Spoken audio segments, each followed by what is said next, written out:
Cathedral Square in the southern city of New Zealand, Christchurch, home to the 2016 World Bowls Championships. And we've already had one final today, the women's fours, and it's the green and gold of Australia, skipped by Natasha Scott, who were completely dominant against England, winning 23-6 at the end of the 16th end. And they are world champions here in 2016 at the Burnside Bowling Club, where yet again, or just continues, should we say, the weather is pristine, blue skies and sunshine, and the greens are in fine nick for these 2016 World Bowls Champs. Of course, one of 4 clubs that have participated in pool play as well. But this is where the finals action is happening. Hello, folks. Stephen McIver going around the world, wherever you're watching through Fox Sport or streaming. This is the World Bowls Championships of 2016. And coming up next, it is the men's triples. But just confirming you what happened earlier today, 23-8, the final scored, and it all started right from the opening end when Natasha Scott drove when they were 4 down, and they picked a one point up, and away they went, and they were just literally unstoppable, the Australian women. And now it's Australia, England again. Yes, this mini Ashes today on finals day number 1 in Christchurch. It will be the men's triples, Australia versus England.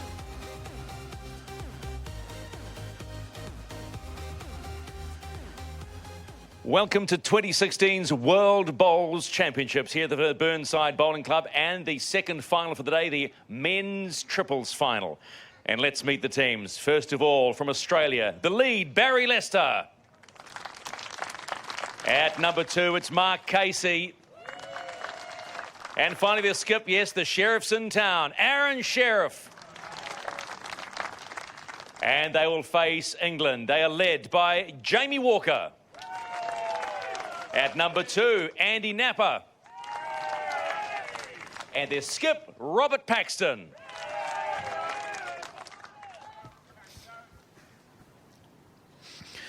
It's looking absolutely fantastic here at Burnside, and we have had a great morning of play, and now we're setting up for this final, the men's triple.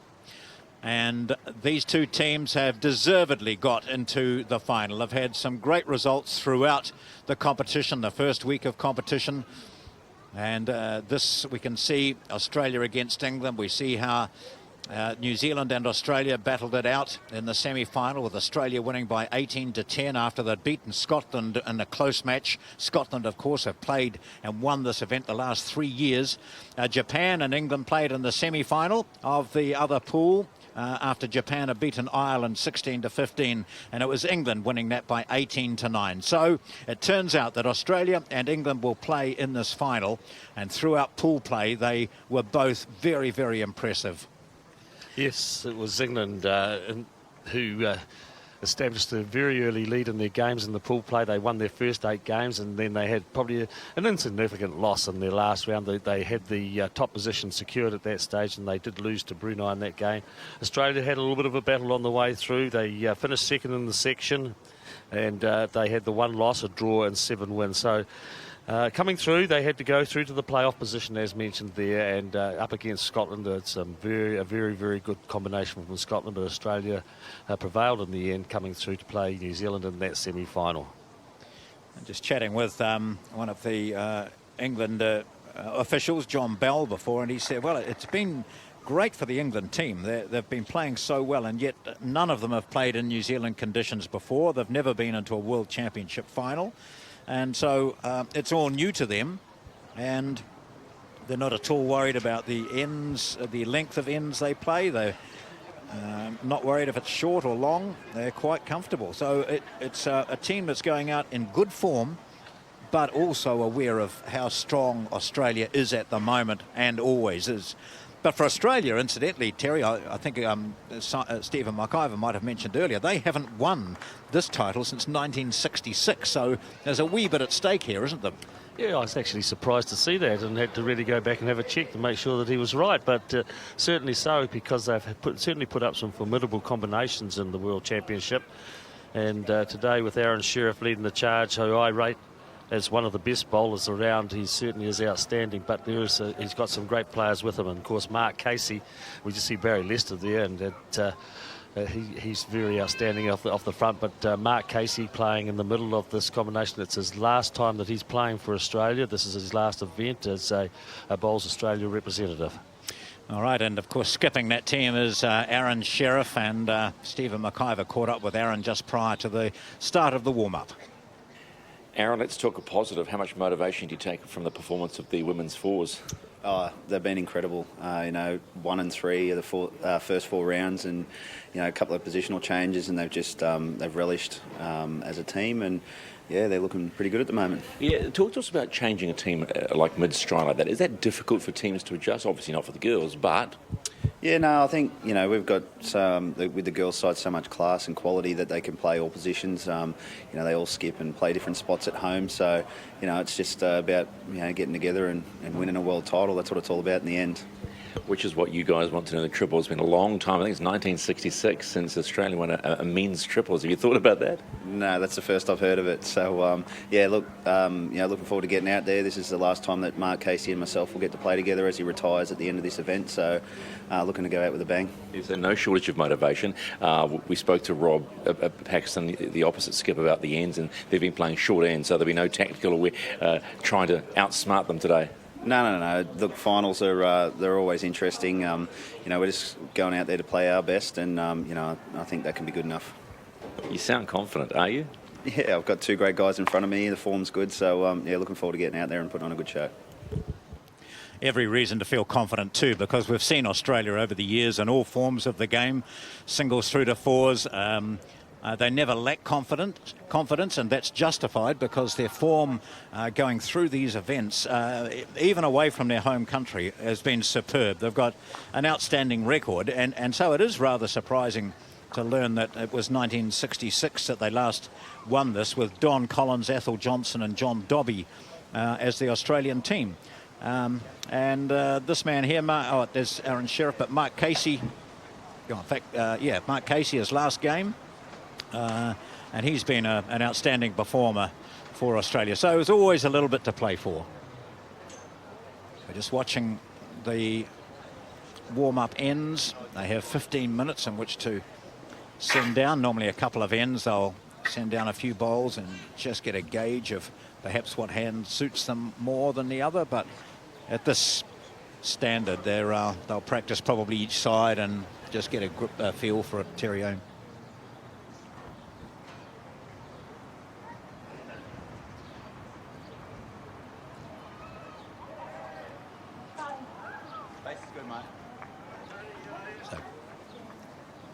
So now we're just kicking the bowls away. Bowlers continuing to send them down. We've got just a few minutes to go before we start. Now let's rejoin Stephen McIver. Good finish to the week. You're in the final, and the team's rolling well. Yeah, it's gone well. So he started a massive day on the first day in the triples, coming unbeaten with a good win against Scotland in the last game, which set us up for the tournament, really. We've noticed in the women's four that the women struggling with length and the Aussies playing shorter ends. Is that something that concerns you? No, not at all. We've actually been going short most of the time, actually, through the tournament. So we're happy in all lengths. The way we're playing at the moment, we're confident.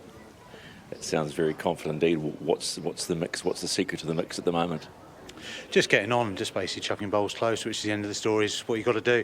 If we do that today, we've got a good shout coming away with the gold. No, you're up against it, though, against the Australians? Yeah, definitely. I mean, they're a great bunch of players. They're experienced. They're better used to these conditions than we are. But, say, you're out there, 2 bowls each, 6 bowls a team, and anybody can win on the day. So it's just adapt and get on with it. Absolutely, that's all it is, down to whoever plays the best bowls on the day, basically. Yeah, it's not much else you can say, really. They have earned their position in this final. They've beaten some very good teams, and they've been very, very impressive. That's the England team. Robert Paxton is their skip. Andy Napper will play at 2. And Jamie Walker, the 24-year-old, has been leading throughout and leading very well. And I'm sure that'll be reinforced from our next guest, who is with Stephen McIver right now. Yes, not afraid to show his colours as World Bowls President John Bell, himself a double gold medalist in the World Championship some time ago. But you must be very confident. Colours are on for the old country. Yes, I'm very delighted with the way that our lads have performed. The conditions over here are completely alien to what we used to in the UK. The greens are a lot faster, the wind affects it a lot more, but my 3 lads have adapted really, really well. They won 8 out of the 9 section games and won the semi-final handsomely yesterday. We're very pleased. Does it surprise you that they have adapted so well to these conditions, and does that give you faith and confidence in the way they're going to roll today in the final? Well, they're very talented bowlers, and they're very experienced in nationals and competitive bowls back in the UK. This is the first World Championships, but they've really applied themselves. They get on very well, and they play the same game together. You know, there's no disputes on what type of. We've got a game plan that we're sticking to, and they're doing really well. They're up against it today, obviously, because the Australians are used to these sort of conditions. They're experienced, medal winners, but we're going to have a go. We'd like to hear that. Just briefly, from your position as World Bowls President, what have you made of the week? Oh, it's been fantastic. I mean, we've had 30. The most pleasing part is there's 34 nations here.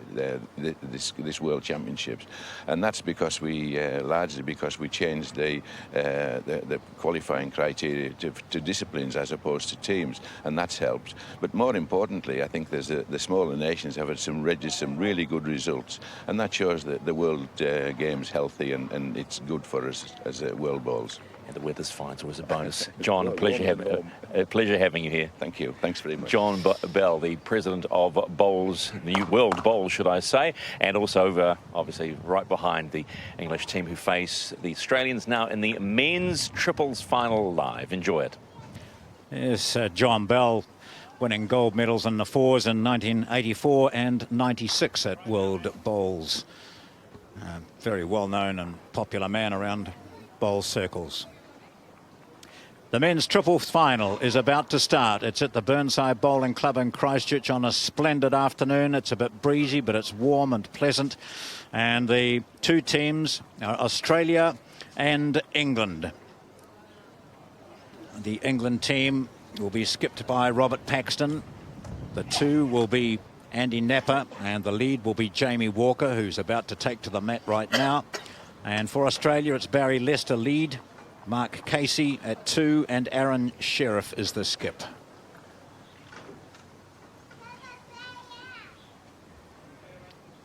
And Terry Scott, it's these two teams have really deserved to be here, don't they? England's performance of just losing one match throughout indicates that they're on form, and whether they're accustomed to these conditions or not, they've produced the goods, haven't they? Yeah, certainly so, John. They've recording those 8 wins. Their first 8 games that they played in the tournament, they won them all.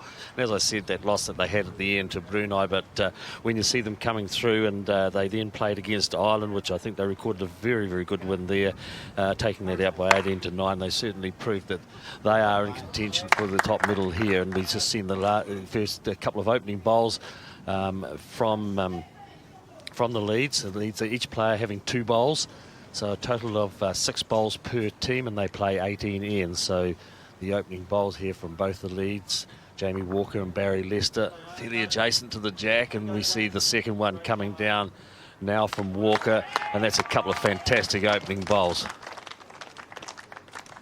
Well, we've seen one match already today. It was the women's fours final between the same two countries, actually, England and Australia, and they're bowling towards this direction. We constantly saw closer bowls than we did going the other way, so we'll just watch and see whether the same transpires in this match, whether the players find it more difficult going the other way, where the wind does tend to swirl a wee bit off the clubhouse, which is situated down there. Generally, those closer bowls are on this side of the rink. Yeah. Top bowl there from Barry Lester, 34-year-old from the Mulgrave Country Club in Melbourne.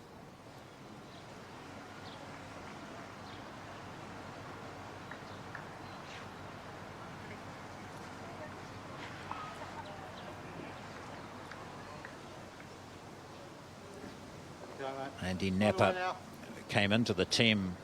Good. England made a change early in the tournament.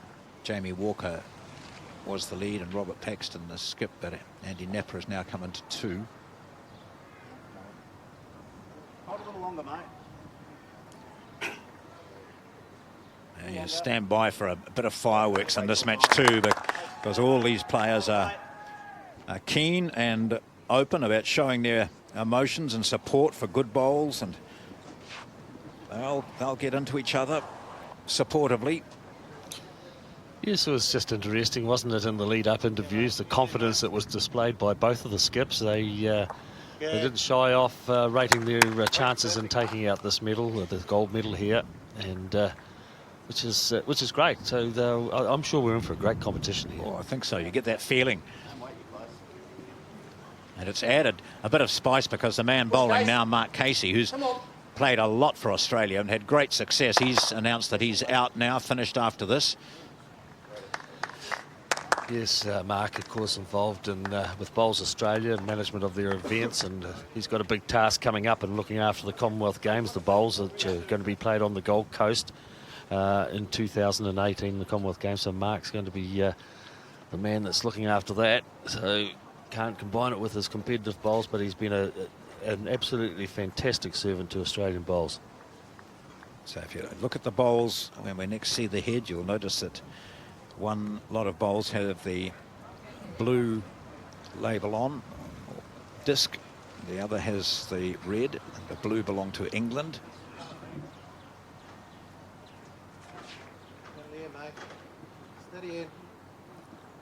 So quite quick match this day. Don't mess around. Any of these male players, they tend to be up on the mat and delivering straight away, particularly this man, Aaron Sheriff. Sometimes you blink and his bowl is already halfway down.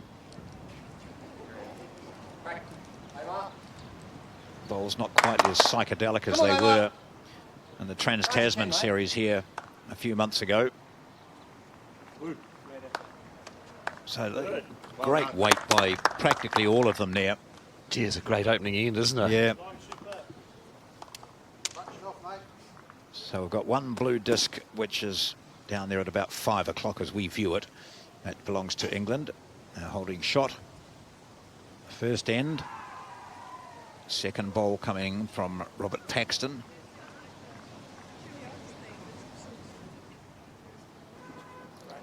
Backhand is the favoured hand at the moment. Come on, buddy. Come back out. Last bit. Last bit, mate. Run. Hurry. Go. Run. Go. Great effort, mate. Any more? Well done. Good. Well done, mate. Yes, well, definitely the one shot to England. The bowl below the jack. Certainly, I think Aaron Sheriff might look at playing with some weight. Just the indication there from Mark Casey, play right through that. So they've got enough bowls around Australia. They've got the bowl on the right-hand side, the red disc we can see sitting on top of it, and the coloured bowl, the green and yellow bowl on the left-hand side are both Australian bowls. So you can see what he was indicating.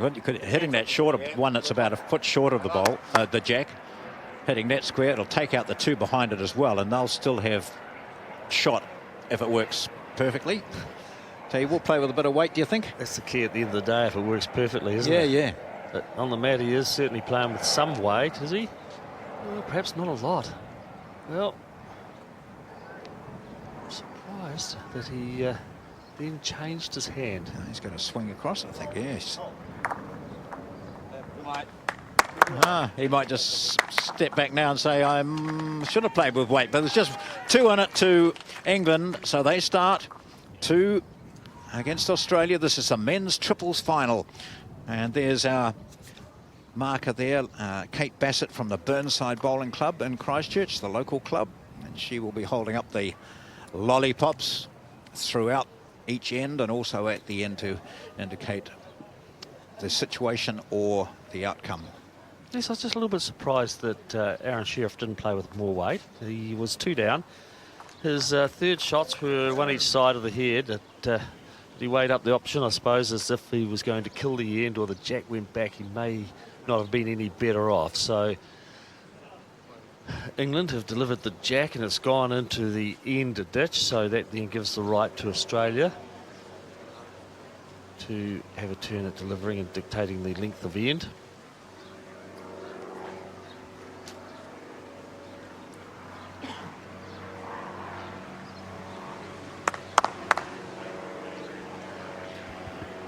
Australian girls, of course, who won the gold medal this morning, now lending their support to their male counterparts.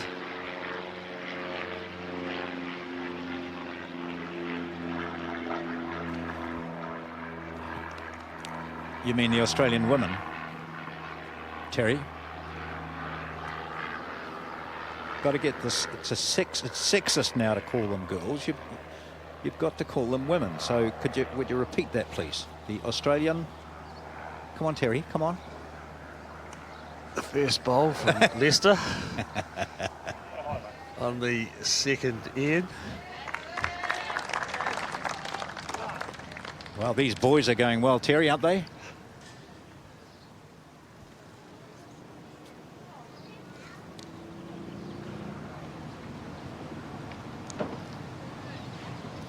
Walker looking to tighten up his line. Just coasts in a bit closer, but Australia still holding one through Barry Lester.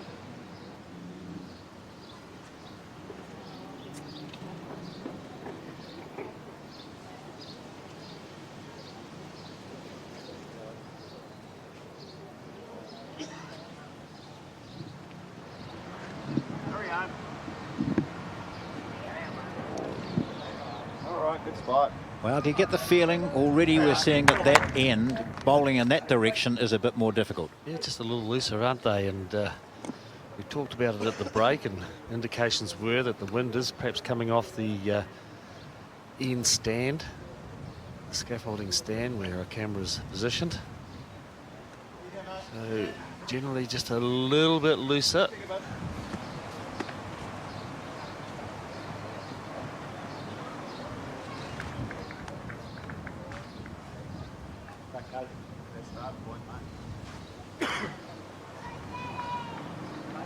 Hammer. Come on, bud. Right home, Hammer. Good line if it gets up there, and it does. That's a mighty first bowl there from Mark Casey. Yeah, they're a length. Last bowl's just through. Andy Napa from Reading, from the Tilehurst Bowling Club. Had a good 2014 Commonwealth Games where he won a silver in the fours and a bronze in the pairs. Yeah, mate.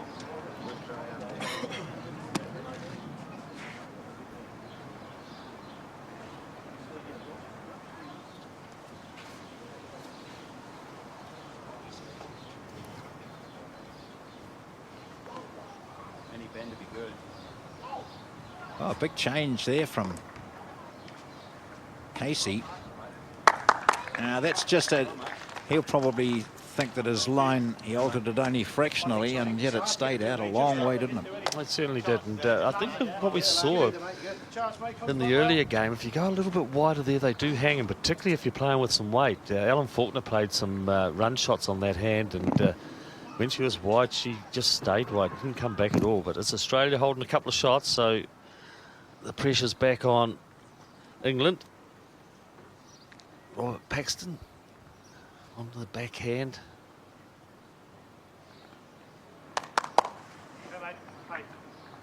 Yeah, going quite heavy there, and travelling a long way back in the rink.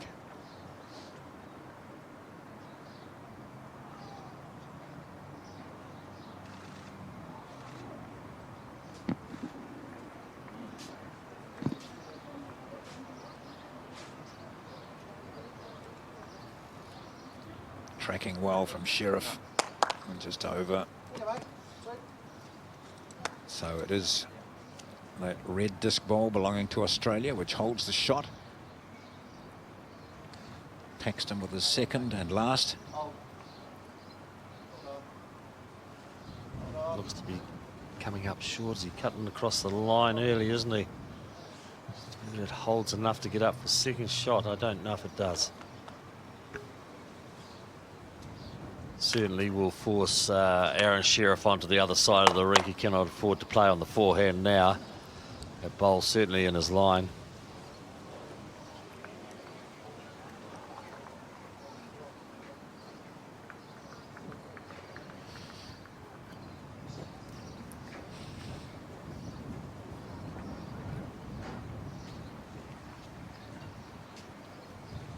This is the second end of 18 in the men's triples final. World Bowls 2016. That's running out of gas well down the track from Aaron Sheriff. I'll settle for, or they're measuring for second.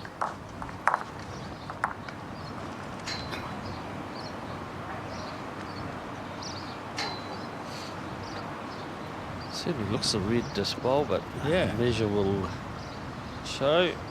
Yep, And it yep. is. 2 it is. 2 to Australia. Their scores are level after 2 ends. It's 2-all.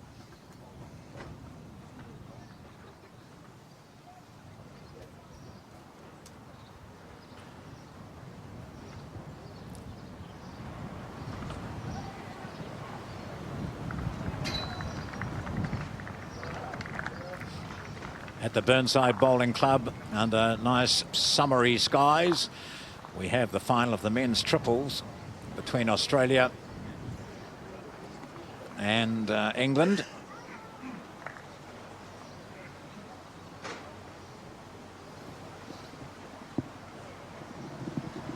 It's 2-all after 2 ends. We're playing the third now. Barry Lester puts the jack down.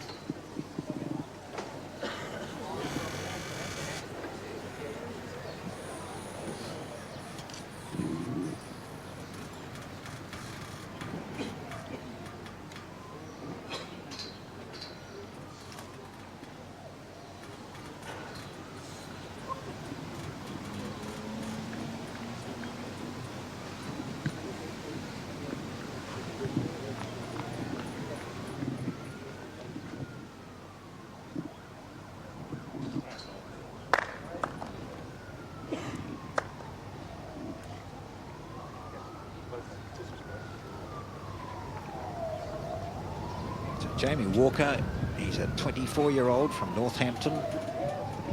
He's played for England since 2013. Won the Atlantic Rim singles gold medal last year, 2015. There's the red disc on the bowl of Barry Lester, his second.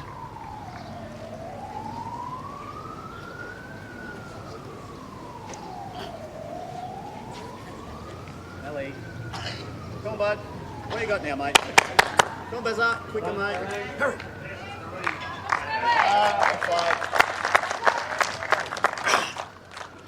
A shot that's appreciated by the skip, Aaron Sheriff.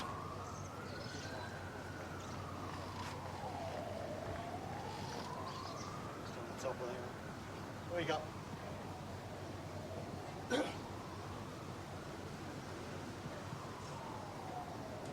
shot, mate.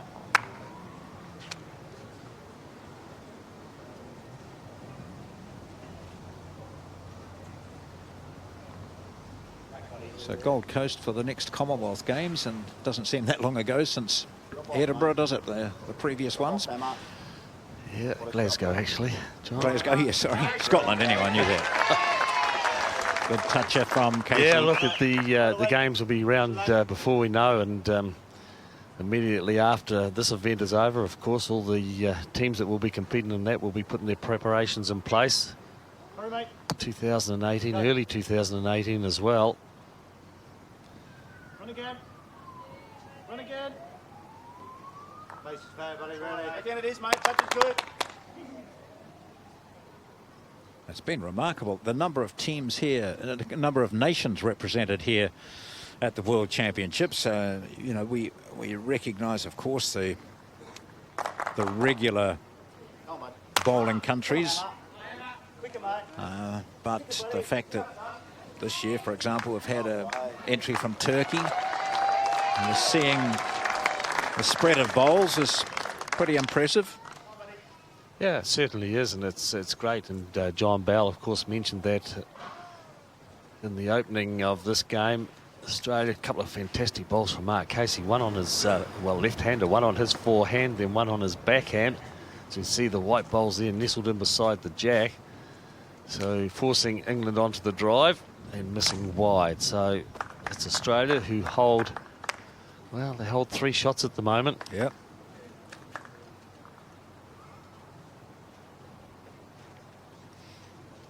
Aaron Sheriff goes to the mat to deliver his first bowl on this, the third end. Probably look at trying to tuck the jack in behind the Casey bowls. Hide it a little bit. There's some bowls up front that'll certainly block the pathway if that jack is moved.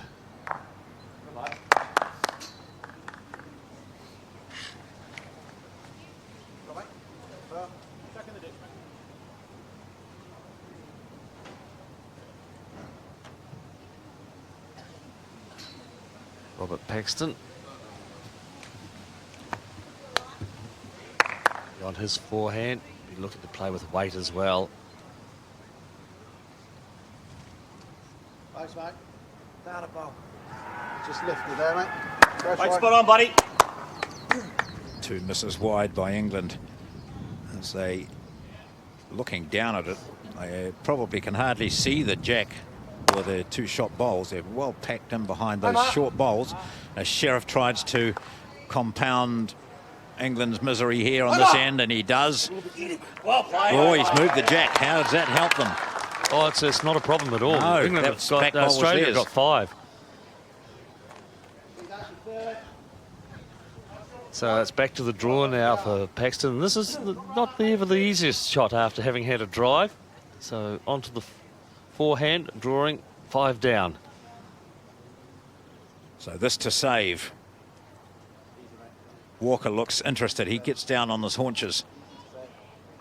They're coaxing it in. Oh, he might have. He will have cut it down. Certainly has cut the count. Yep. I think it's just a couple. And it is 2 to Australia, so he saved 3 shots then with his last bowl, Robert Paxton. He was in all sorts of trouble once Aaron Sheriff moved the jack. However, cut the count back to 2, and it's Australia that leads by 4 to 2 after the 3rd completed end. The 3rd end of 18 ends. A nervous, anxious moment or two for England in that 3rd end, where they were down 5 on the end.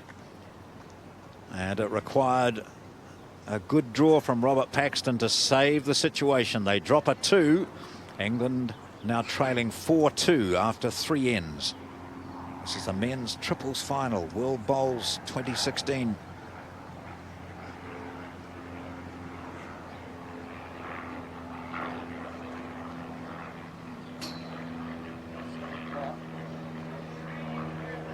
Bowling towards the clubhouse here at the Burnside Bowling Club in Christchurch.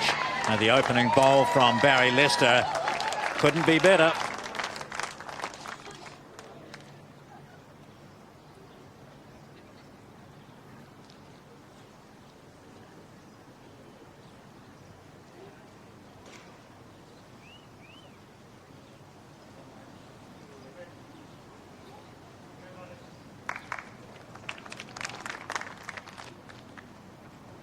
Jamie Walker, good response.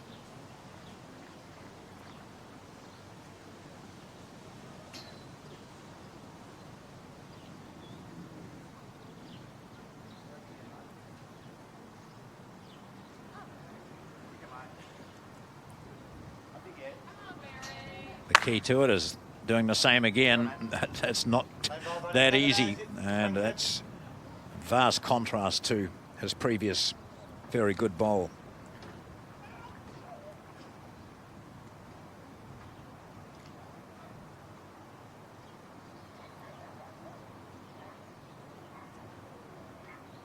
All good, mate. One up for these, mate.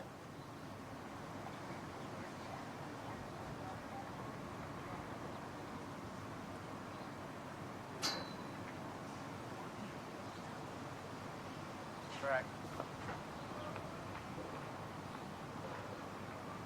Hold on, bud. Little longer. Good on, well played. I'll swing it, mate. Very good. Down.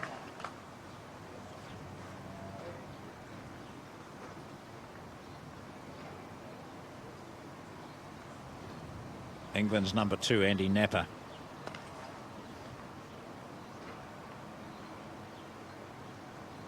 You won't be happy with that. Big change, mate. Foot off, you get inside that. Yes, England started well on that first end, but just been a wee bit wayward over the last couple of ends. Loosened up a bit, and opportunities are being grabbed by Australia. Smart Casey with his second bowl, giving it lots of encouragement. Coming up short, but probably still another shot. So England looking for a close one. The side of the green that the least number of bowls have been played. Looks to be heavy.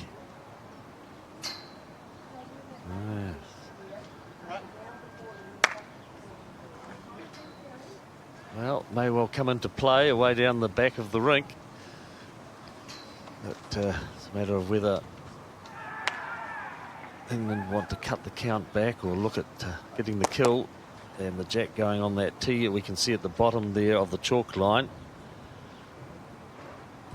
Sure, you'll see England look at covering that, Australia looking at covering that now.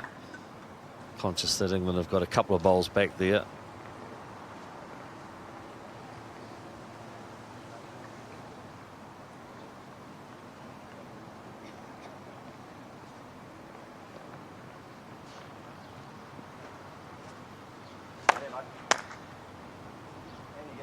Come on, break in, Aaron. Push, buddy. Very good here. Come on now. Hurry now. Push. Well done, buddy. Well done, buddy.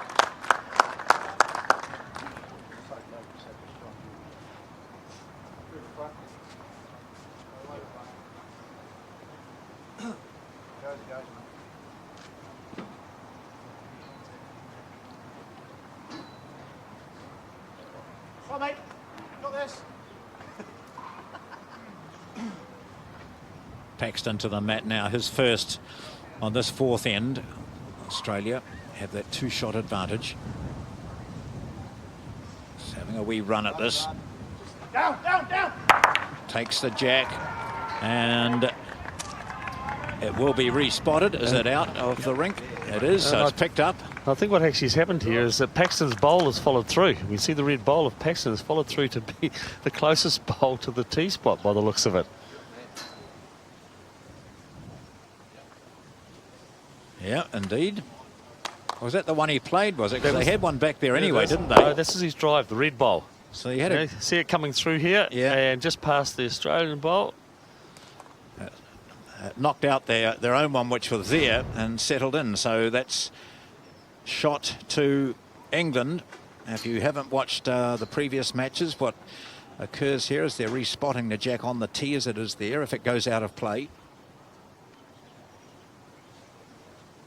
And it has played a big part in the previous final here.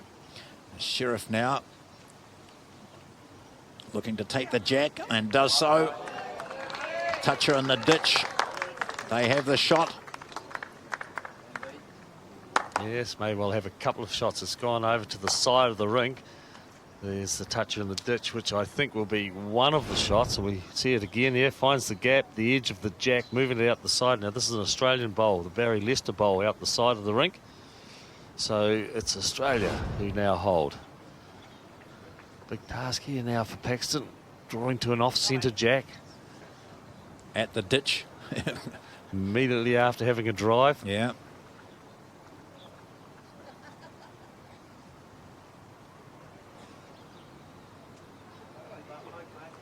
So this, to save this end, Australia holding one anyway. He might have played it quietly if he's got the weight. He has.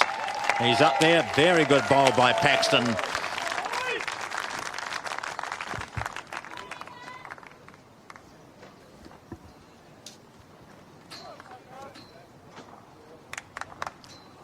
So a save with his last bowl by Robert Paxton, the skip for England. And it's now 4-3 Australia leading in this men's triples final.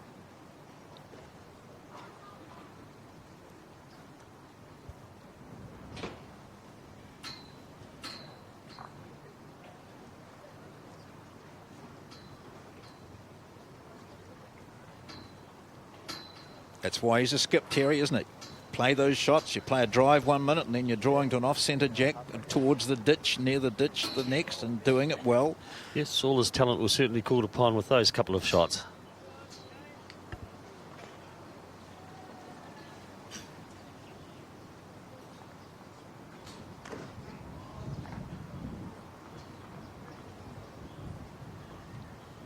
Now Walker on the last end, he had both his bowls were right on the centre line, and he's done it again, so his green has been absolutely perfect. Then we get. Barry Lester with his first. Then we get, mate. Very steady once again. Not bad. Later, buddy.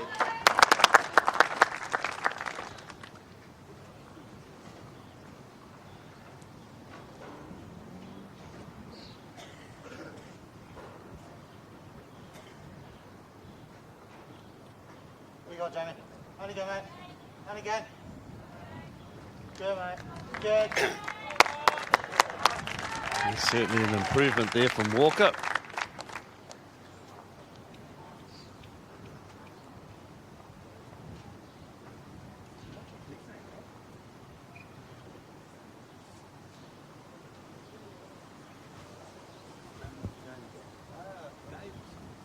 Oh, that's hurry back. Hurry.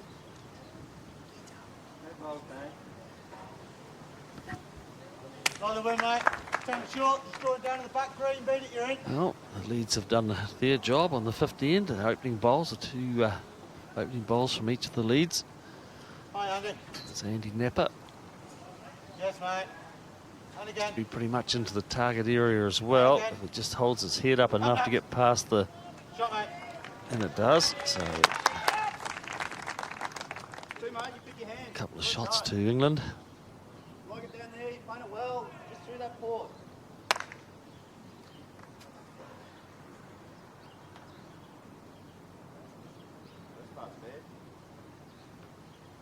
Push, Case. Quicker hammer. Hurry now. Bring the front, you close, mate. Come on. Oh, he's got a nice weight here too. Is he going to get through that? He does slides through that gap. Good effort, mate. Good, mate. No, that's very good.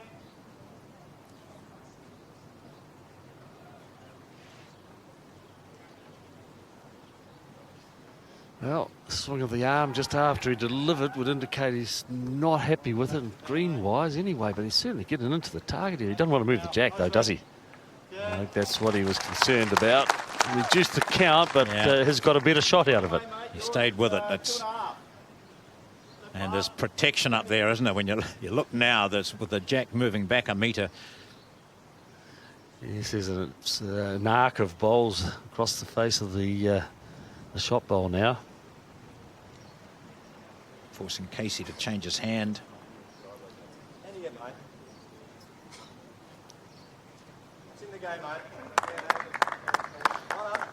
So Australia have the back bowl, a marker. Kate Bassett indicates it's one blue disc, which is England holding shot. Find the gap yourself.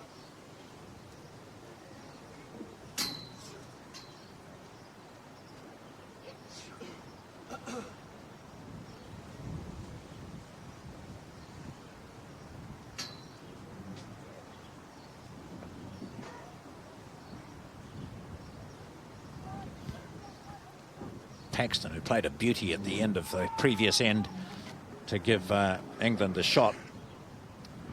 England trailing by 4-3, playing the fifth end of 18 in this triples final at World Bowls 2016.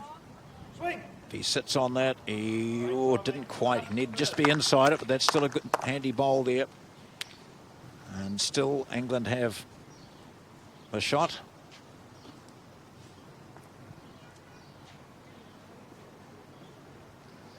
Looks to be wide, doesn't he? Very wide.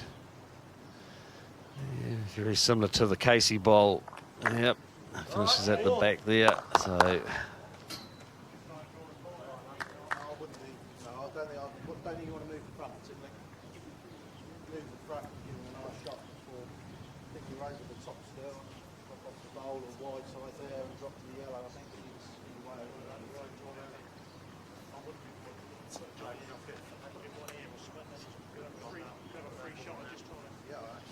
Lots of the bowlers who have played in the first week of women's fours and singles here watching the final of the men's triples, and the rest of the competition starts on Monday. I think they're a part of your fan club, weren't they, John? They were, yes, yeah. Here, met a lot of the bowlers here last year, and a lot of them return. They enjoy coming back to Christchurch.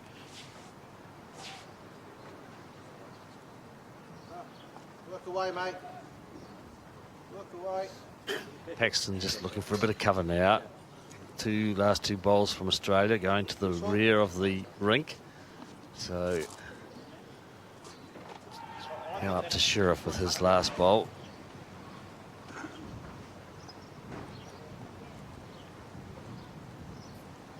Very much a game of tactics, isn't it? You've got to be aware of 2 steps ahead, basically.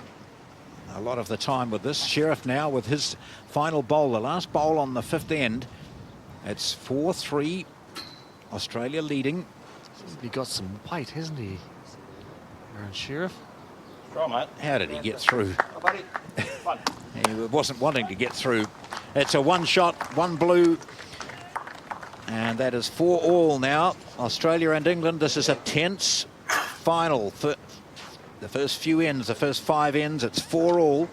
England and Australia. No team getting a break at all. The jack is already on its way down by Jamie Walker.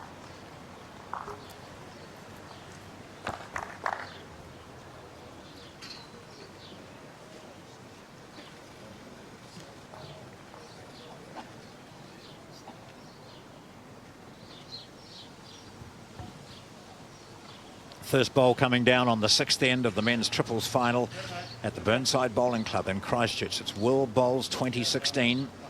And it's all tied up 4 all, Australia and England. The Australian team has this man, Barry Lester, at the front. Mark Casey is at 2, and Aaron Sheriff is the skip. The English team have Jamie Walker, Andy Napper, and their skip is Robert Paxton. England losing just 1 game throughout last week. Australia losing 1 and having a draw as well. So they're the 2 best teams through.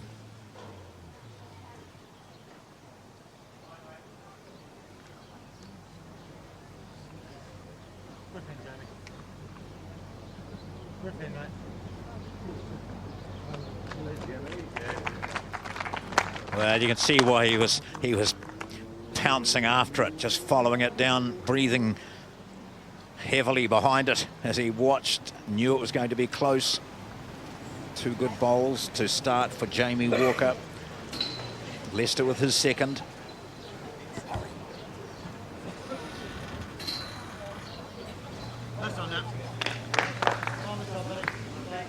Yes, once again we see this direction, don't we? The looseness of the bowls. They just seem to be able to have have the difficulty with that breeze, and compare it with them coming in this other direction, it is just totally different. So both teams struggling to some extent. England were in a fair amount of trouble going this way last time when they were 3 down, but got out of it in the end with the 1 shot. And at this stage, they are holding the 1 until Mark Casey comes along. And look at that. Well, we say they're struggling, but there's certainly no struggle about that bowl.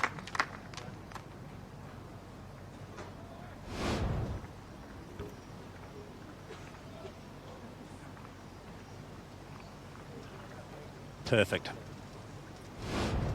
Go on, time, mate. If you do get a back nudge on it, very good. Come on, mate.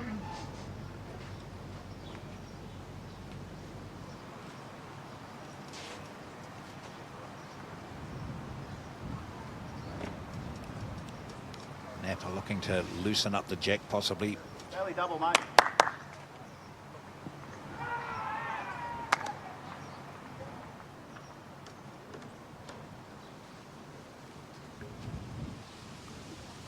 See if Casey can give us 2.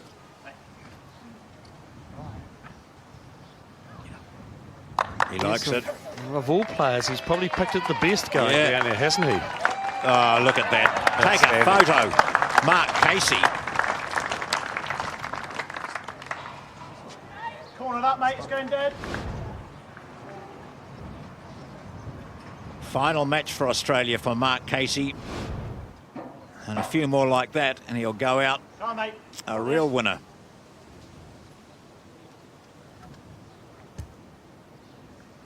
No, Paxton forced to drive again. Move! Move! Well played. Well, he managed to get the edge of one of the bowls, and look at it, it's respotted onto the tee there, and it is An England bowl. bowl. It looked to be as if it was going to hang wide for a start, but Oh, managed yeah, to catch the back one, which gave it the kill.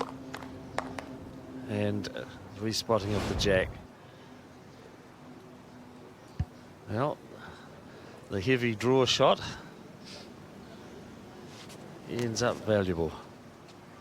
Well, the England women saw that work against them in their final. On the first end, they were holding 4 shots, and Natasha Scott stepped in and killed the end. The jack was respotted, and one of the Australian bowls was right next to it. So from 4 up to 1 down, and now we've seen something similar, not quite as dramatic, but Australia holding 2, and now with that previous shot, we see the roles reversed, and it's England with the shot.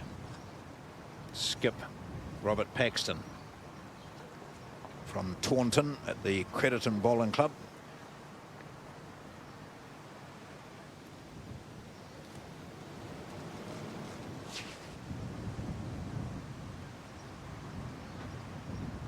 Come on, mate. You played one here, Paco. Great effort again, son. Gently. Gently. Dig in now. Right in. Gently. Yes, mate. Well done. Dig in. Aaron Sheriff will soon pick up his bowl, which is waiting for him down by the mat.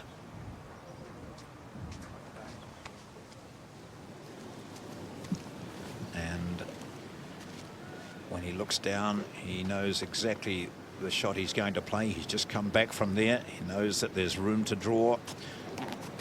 He's forced onto his backhand. He played his first bowl on the forehand, got caught up in the England bowl, so has to change to the other side of the rink.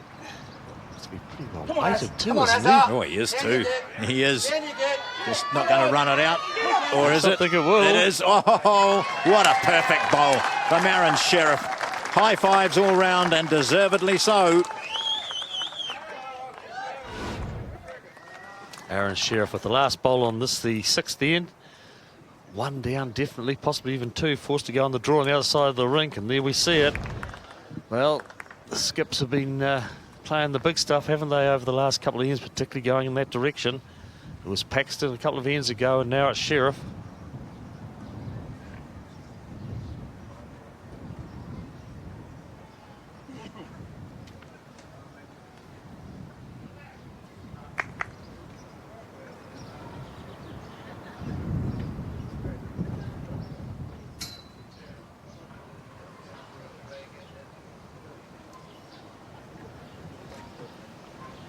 Seventh end being played. We're a third of the way through this men's triples final. 1 shot in it. Australia leading over England.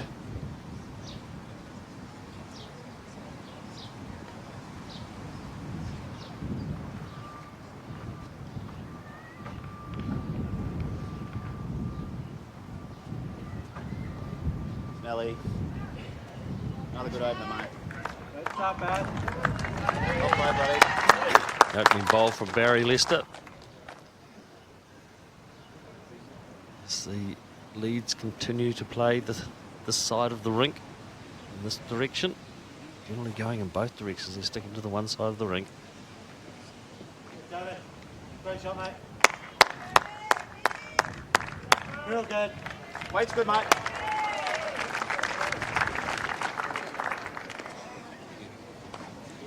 We're witnessing some pretty good lead bowls, actually.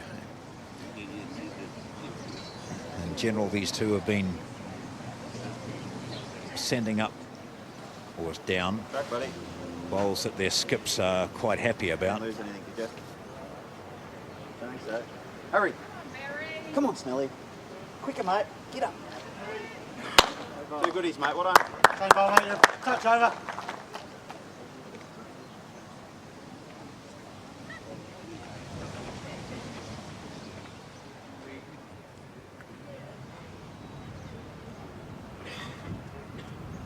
Easy, mate. Easy in that. Nicely, mate. Nicely. Shot. Yeah, some good stuff. Yep.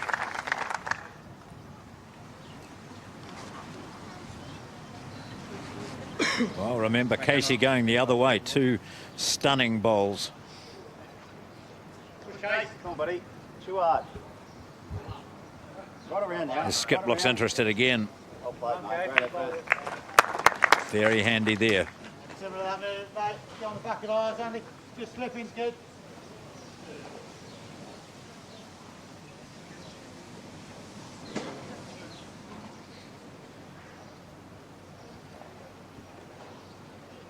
Come on, mate. Play this well. Off the line, mate. Turn. Get off the line. Turn. Good start, mate. Well done. Pace is awesome, mate. Something to land. Jack off, Snelly.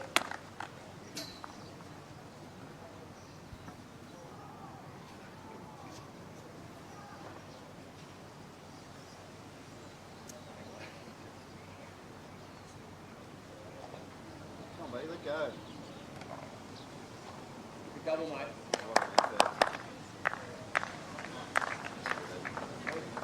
Couple out, mate. Just easing up to it. Casey's in the groove. Line's all good, mate. Let go, Andy. Line's all good here. Naps. Round it. Shot. And bend. And bend. Shot, mate. Bend. Real good. Right, Naps. Well, as a skip, you'd be wandering up to the mat thinking, that's not too bad from my team. Or are you really fussy? No, there's some pretty good quality there. You look at it and say to yourself that there's 7 of the 8 bowls all within, well, less than a metre of the jack.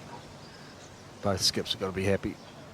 Even though you're down, you still say to yourself, well, I've got bowls around, it gives me something to play to, and that's Come on, buddy. where Aaron Sheriff comes into his own. Work. Well, it's a little bit unfortunate there. He edged the English bowl behind the jack. That was the bowl that he was wanting to use to rest on. It's made it a little bit more difficult for him. So England will look at trying to protect those 2 shots that they've got there at the moment. Well, definitely 1 shot. I'm not sure if the second one is in or not.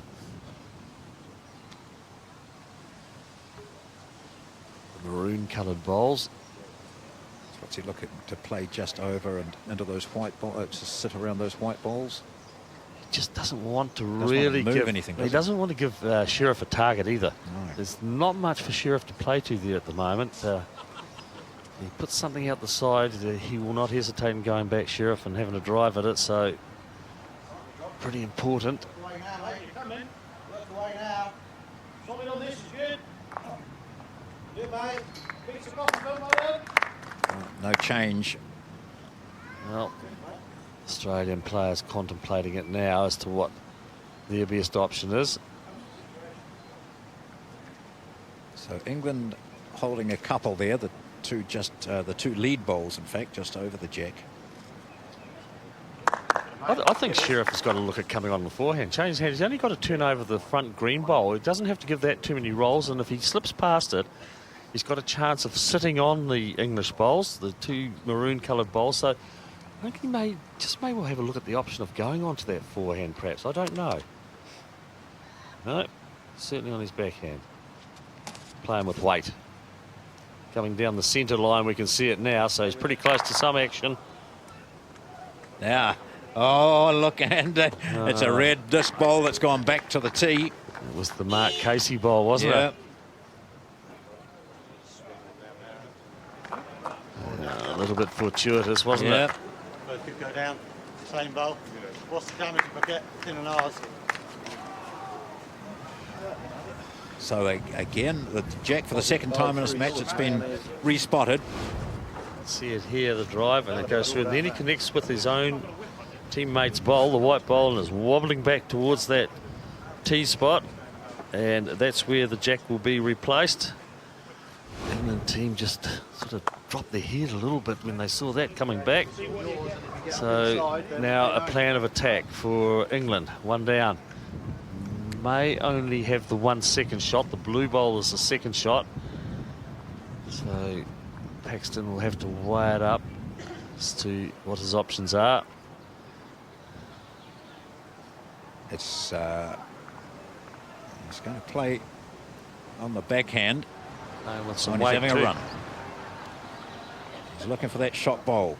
He's going to get caught up in that short traffic, and so it turns to nothing for them. And again, the respotting of the jack pays dividends. This time it's to Australia, or again to Australia, and they move to 6-4.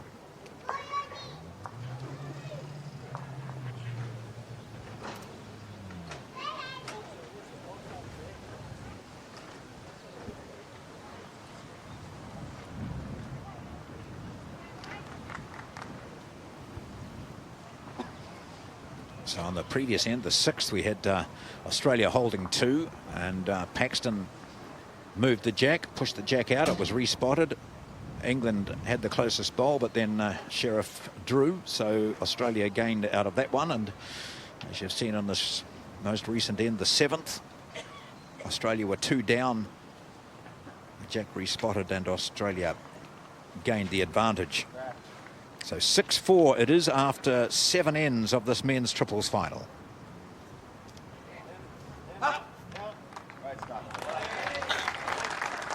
Lester gets the white mark.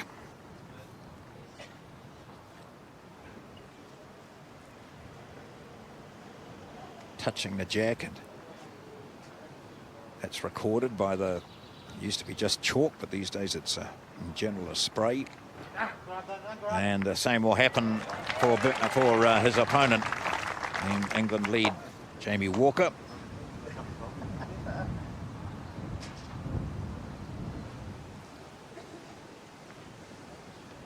It's day 1 of finals here in Christchurch at the Burnside Bowling Club. 2 finals today, the women's 4 and this the men's triples.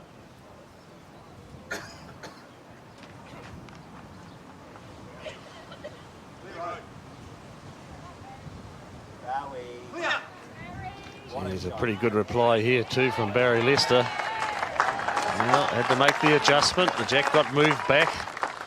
Good metre and a half. So made a very good adjustment. Drew the shot. What can Walker do? Follow the same line.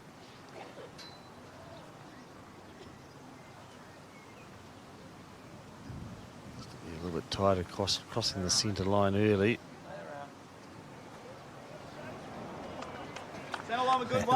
And the crowd, which is on the side watching that, would have thought that that was going to just lock on to the shot bowl. Just slid past it.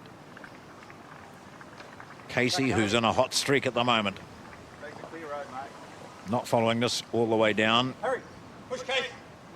Come on, mate. It's only his first ball, but he pretty likes good it ball. anyway. It's going to get in there or thereabouts, giving Australia 2 shots. Yes, mate. Looking off ours. I think we'll certainly see England go across to the backhand now. I think make sure on the draw, mate. You catch mine, mate, you first. I've seen anything that starts wide out here tends to stay out, doesn't it? We'll see what Andy Napper can manage. To be reasonably well tracked. Yeah. Let go now. Now, mate, you're very good here. Getting under that. Very good He's got to get under it. Well done. Well done. That's their bowl. Well, he would have promoted it up for Big second on shot. yours, mate. Teeth there. So Inside it it's certainly good. has helped them.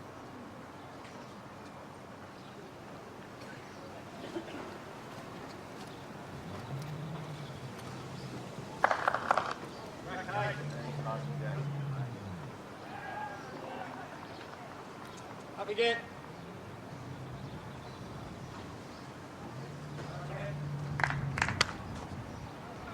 Looking, just keep get Makes the power, mate. Get the edge. Get the jack clean. Get the Changes hand here. I think if you're playing with weight, he said if you He's get gonna the play with edge, you can weight, get yep. both of them. So Yep. Snapper playing with weight on the forehand. Stay there, buddy. Stay there. Whoa. Followed through and went through the gap. Yeah, so you can see that's a perfect indication of what can happen if you're in there touching, moving them around. The wicks, the nicks, they can produce all sorts of results. Gee, he was close to picking up the jack, Yeah. wasn't he, on the way through?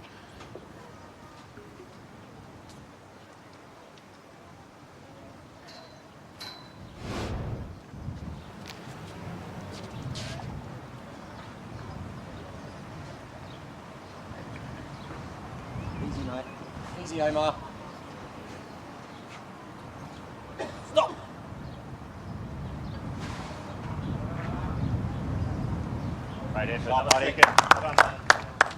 So the promoted bowl of Jamie Walker just to the side of the jack looks to be the shot. England. Top side there. If he lands the green. Yeah, beat the green. It's close enough. It holds him well, mate. All the bends at the end. Very good pace. Come.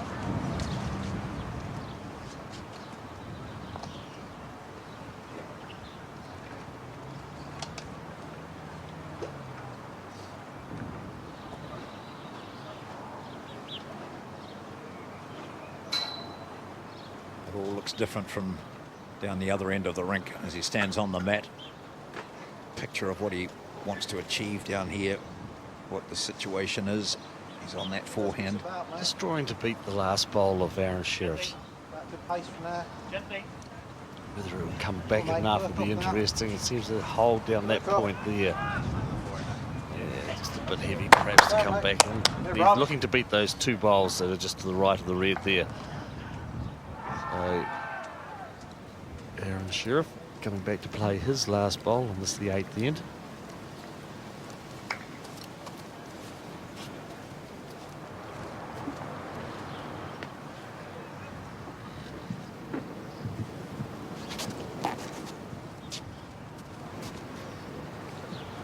Aaron Sheriff playing with a little bit of weight, looking to make connection with the shot bowl, and is he past the green one? May not be, but he might get up for the shot, did he? No. Had a couple of seconds, so he was looking to turn the shot bowl out. So it's 1 at the moment to England.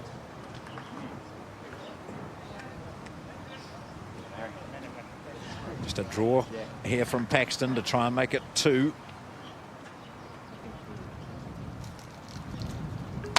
Come, buddy. Knock off.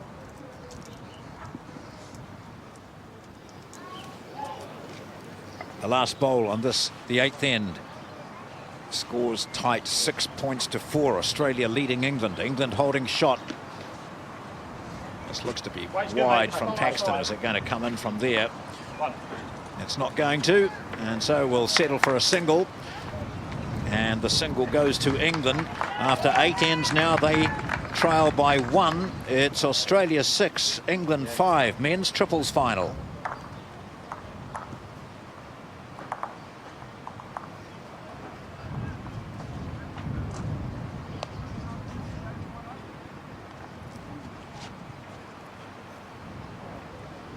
Utilising some of the young new bowlers around the Canterbury region to act as lollipop holders. People who indicate what the score is.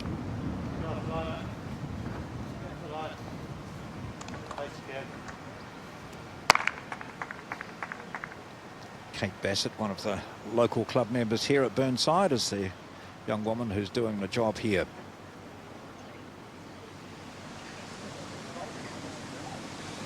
Ninth end coming up to the halfway stage, and just 1 point the difference.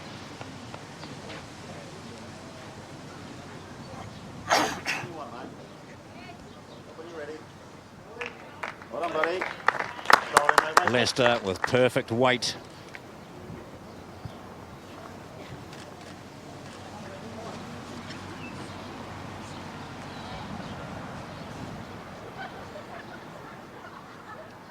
And up, mate. And up. Go.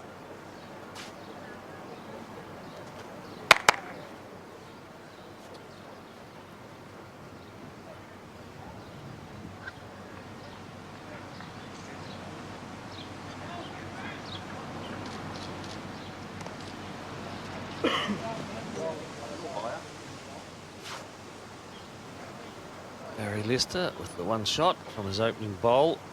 Need to add to it. Well done, buddy. Draw the way, mate. The rink certainly looks to have got quicker as the day's gone on. Good there, mate. This morning, as I mentioned, a lot of dew on the green, but it's certainly now with the heat Well played, buddy. Nice sped to up that. as Yeah. England Well done, mate. Good ball. Just loose. just through the gap as well. So it's the one shot to Australia.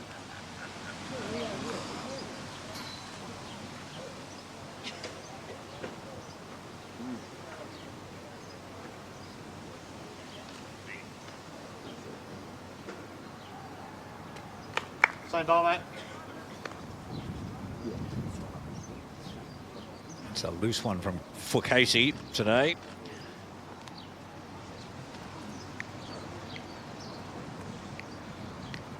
Left handy.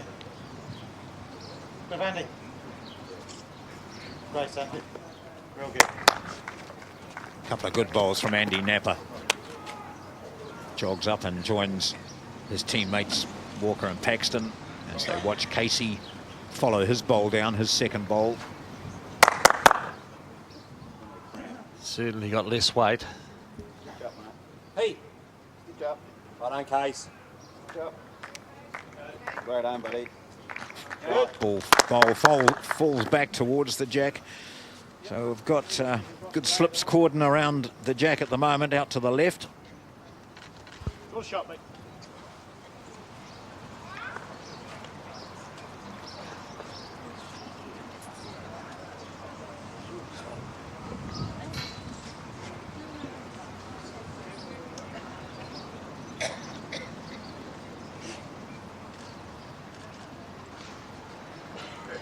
Gently, mate. Gently, mate. Looks to be heavy as well. It's a relatively Good one, short Az. end. Yes. The mat is a long way up. Couple up. So it's a relatively short end and a lot of bowls drifting a metre past. As you can, Omar. Come on, buddy. Come on. Gotta run. Run. Omar. Come on. This isn't going to be a metre pass, that's for sure.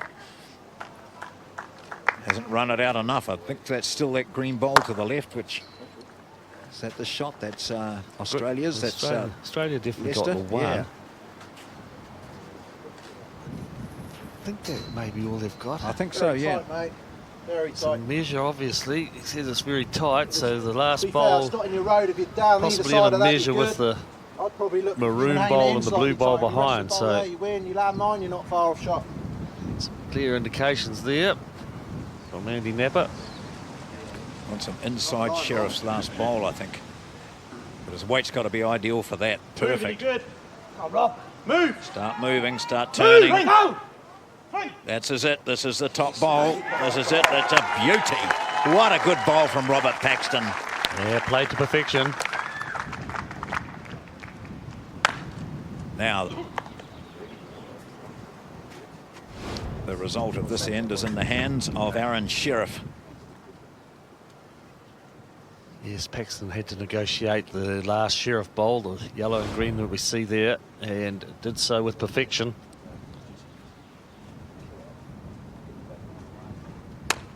Dragon good, mate. The ball. Well, going to play with weight. Players are all stepping back a bit from the jack. Now, who's got?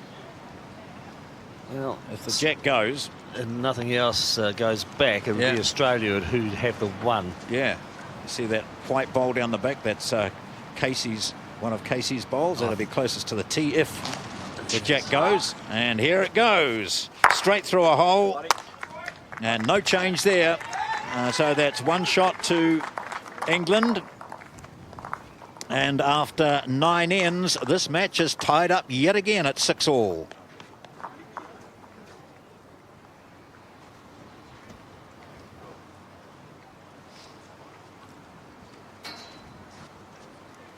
Very tight. We've had 3 twos scored on the first end. England opened with a 2 and Australia immediately replied and then scored a 2 on the 3rd. And that's been the extent of it. The rest have all been singles. We're at the halfway stage now. And they're back where they started. Level. Australia and England 6-all in the men's triples final at World Bowls 2016. As we see the first bowl come down on this 10th end from Jamie Walker. This is bowling towards what's turned out to be the difficult end, difficult direction to bowl.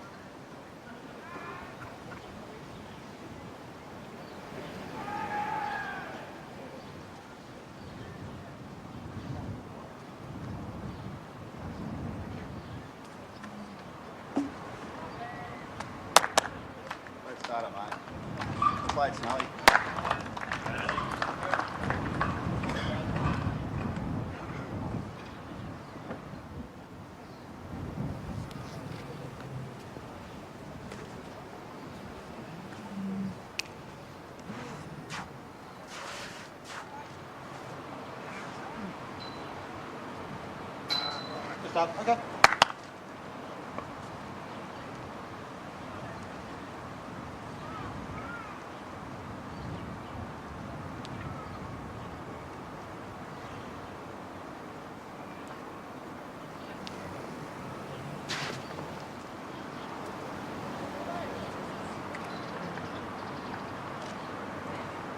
Everybody. Leicester has the closest of the bowls at the moment. They're all up past the jack by a metre or more. Number 2 for England, Andy Nepper.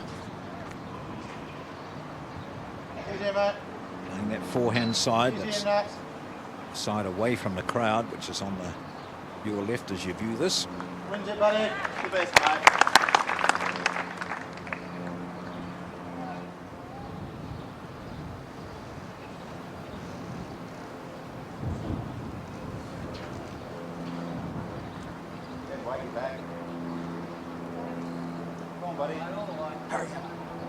Hurry on.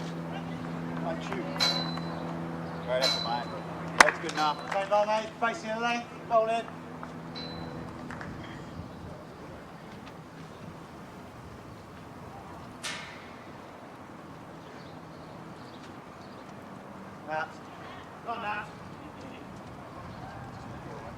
Studying it intently. Yeah. It's on the outside of the Casey bowl.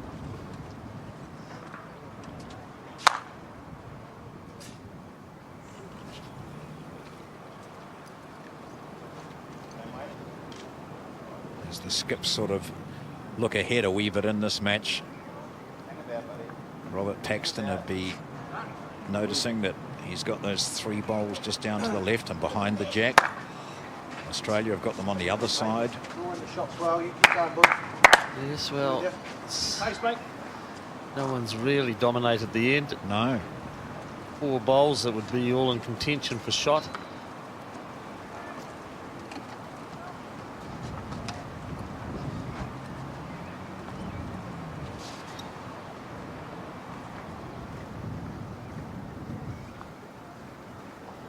Players certainly favouring the one side of the rink. All bowls so far have gone down that side. Come on, Paco. He's off now. You're good again, buddy. He's off, mate. Good again, buddy. Good line here. Now, no measure for shot now. Certainly made the decision, hasn't it? Sheriff follows him down, forehand side. Aaron. Still Come on, plenty of buddy. drawing room there. Come on. Certainly in the area as well, looking for a head towards the jack, isn't he? Oh, went the wrong way for him. No, Oh no, he didn't. still gets the shot. See those 3 blue disc bowls there. The jack looked to be heading in that direction. Yes, we see he gets the face of the jack. He goes back and clicks onto it, but then moves to the side again. Just looked as though it was going to tuck itself in between the blue and the red bowl. Oh, which is Australia. Maybe holding what one. Paxton wants to do now, tuck that jack in there, but he's got to change. Either of the yellows. Oh, no, what would he still continue with that forehand? I think he'd still look at the forehand, perhaps sitting through the shot bowl. Yep. He doesn't want to be removing his closest bowls, so weight is going to be important here. Playing a lot quicker than I anticipated. Oh, just a bowl there. Bowl. Oh, gee, got it out clean. What Wow. a fantastic shot. Gee, it's really been all Paxton, hasn't it? He played some great stuff. Yeah, that was an outstanding shot. So now we see they've got two as we watch this again, straight on, and it could have gone anywhere, that Sheriff bowl, but it went clean through the gap and left the jack alone. So now it's up to Sheriff. I wonder if we'll see him drive the two bowls. I'm sure he is.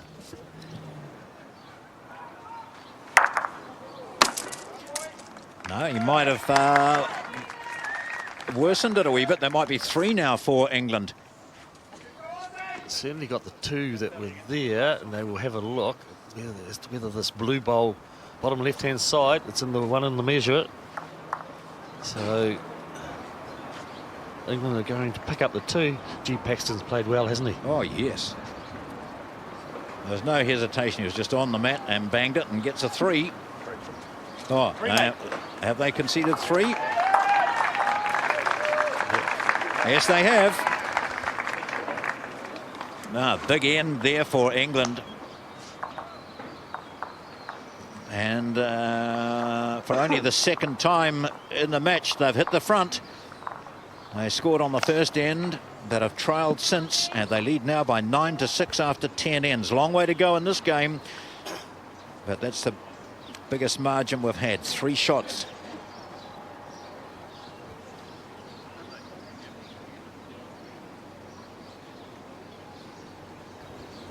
Well, England continuing to pull the mat up. It's up about 4 to 5 metres. And again, Jamie. Pretty What you handy got, mate? opening Last leg. bowl as well Go on, from buddy. Jamie Walker. Go, buddy.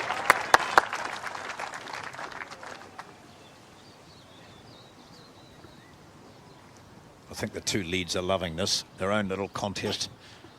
And that's what it actually is. It's a battle between those two. Got no control on what happens after where they play. Down a little, mate. Down a little. All right. Just start a bud. Well played, Snelly. Good, mate. Honey, mate.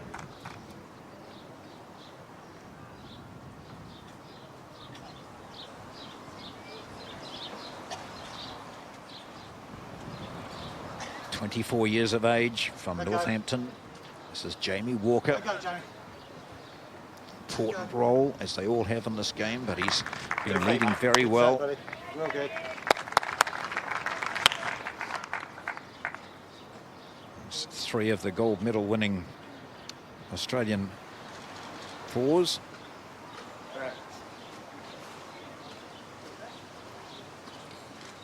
Come on, Snelly. Quicker up, mate. Quicker up. Hurry. Tackle. Tackle. Good ball, bad. Go on in, mate. Ball short the front. Comes in for second shot there, Barry Lester. Out the ball, mate. Out the ball. Tuck into me now. Nicely now, Naps. Bend. Okay. He didn't want to move that, Jack, No, did he he? did Good, not. mate. Jack's on the tee, mate.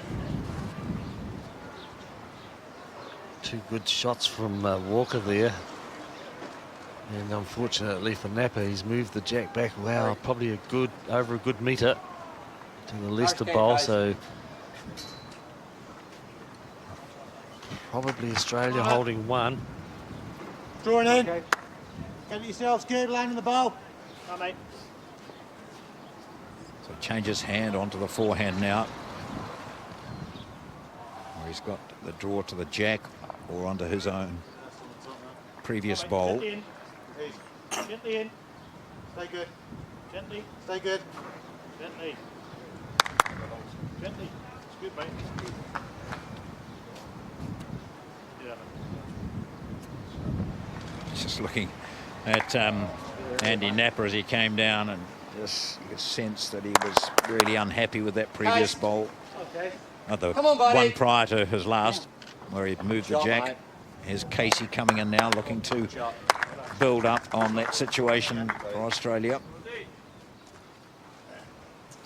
So Australia look to be holding shot that green bowl of Barry Lester's. The jack was moved back to there. Well, it's Paxton again. See what he can do.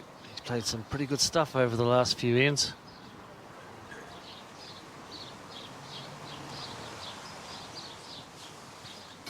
And his forehand. The side of the rink that has been played the least.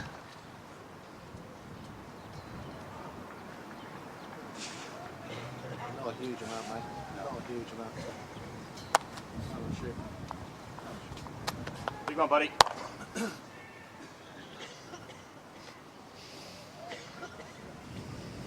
England last won this title in 1980 with the great David Bryant playing with Tony Alcock, another outstanding England representative for a long time, and Jim Hobday. That was the triple in 1980 which won this for England in that year. So a long time between titles for both these nations. As I mentioned earlier, Australia last won it in 1966, the first World Bowls.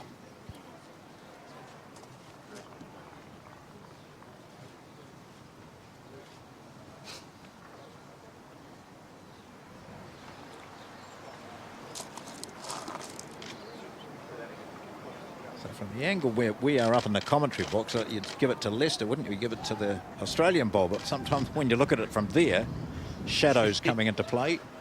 Yes, I would certainly favour the Australian bowl. Yeah, that's the green bowl as we look at it now. No, Bobby.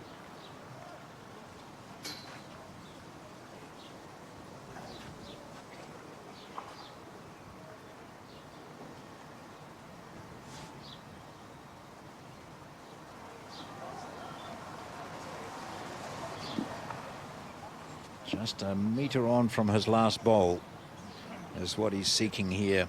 Come on, just run a yard more Is than it your starting last. to work? Hurry, Paco. Starting to work. Is it going to get up there? Is it going to get up there? It's going to fall just short again. Just needs Good to knock try. the blue. Gosh, look how close that was.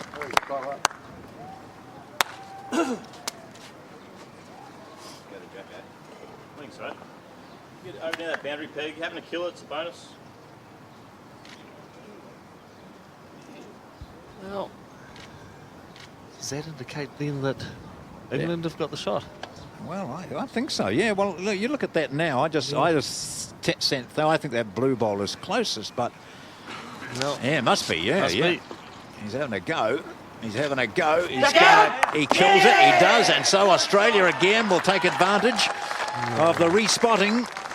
They'll get a couple out of this, maybe three, maybe Definitely four. got two. We'll have to have a look and see. There's two at least. I don't think they can get four. They can get.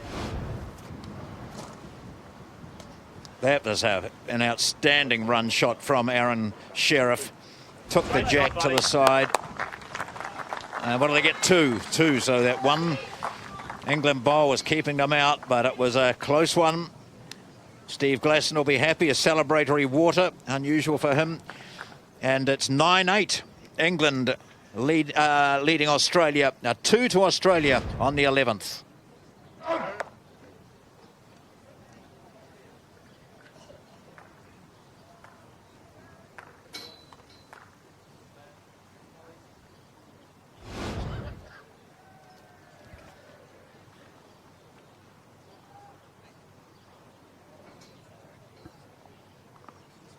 We're playing the 12th end of 18 in this men's triples final at World Bowls 2016 in Christchurch.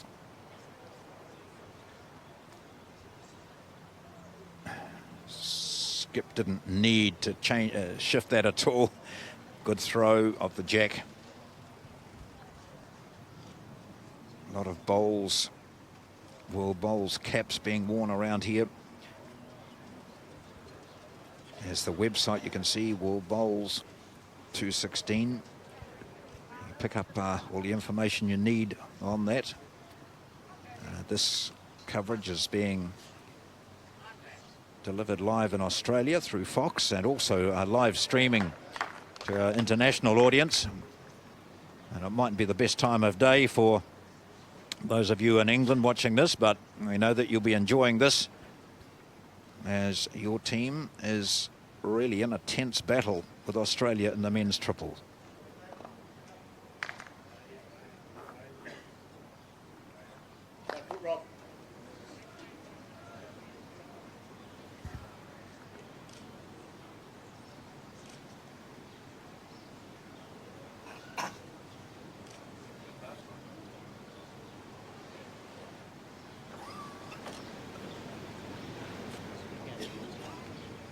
Barry Lester delivering his second ball.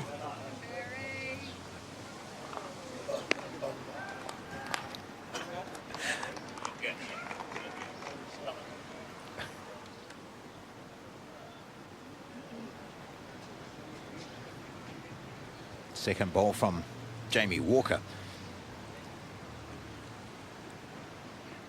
Boy, it looks to be hanging out. Gee, you just go out a little bit, it does hang, doesn't it? Touch more weight. It's a fine line, isn't it, between certainly going in this direction. It is they favouring the forehand. As you say, it's a fine line. So Mark Casey has played it as good as anybody.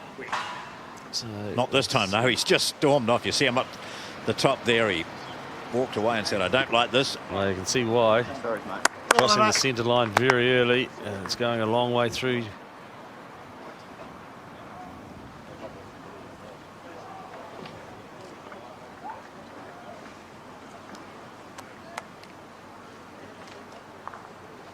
Also another bowl that's coming across the line early.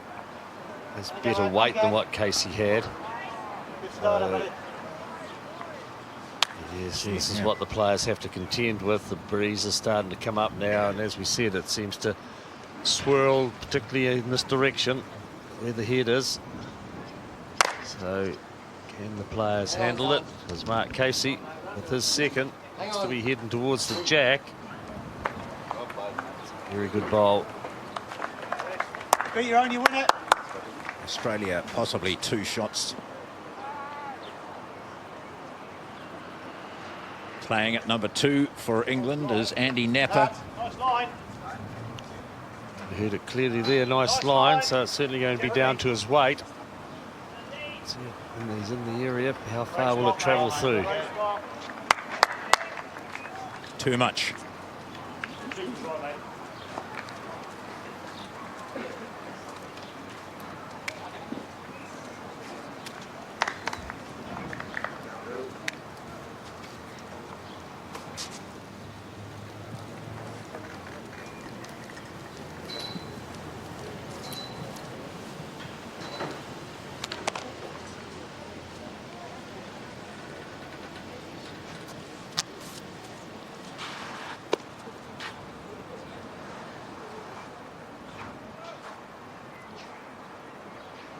Aaron Sheriff with his first bowl. Any movement of the jack would be interesting. It's gone straight through to the last bowl that was played. So Sheriff plays a good bowl, but is one down. It's the last bowl from Napper that is now the shot.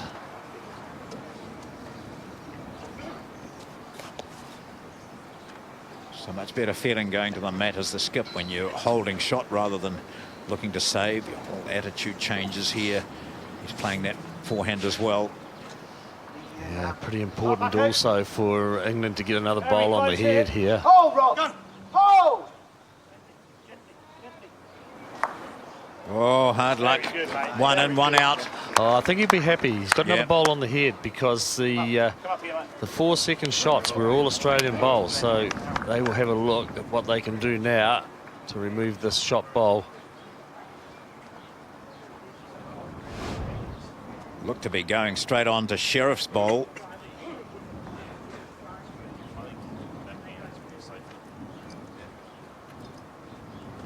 So they have got one at couple of rolls on that Napa bowl was good value. Well, I think also from the fact that it's hidden their own shot bowl a bit. It's now in behind the Australian bowl. So the task for Sheriff has become a little bit more difficult. Yes, you could just see there as our Sheriff walked out of view. His view of the head way back down the other end now. He would hardly see the shot bowl, the red bowl, tucked in behind his own.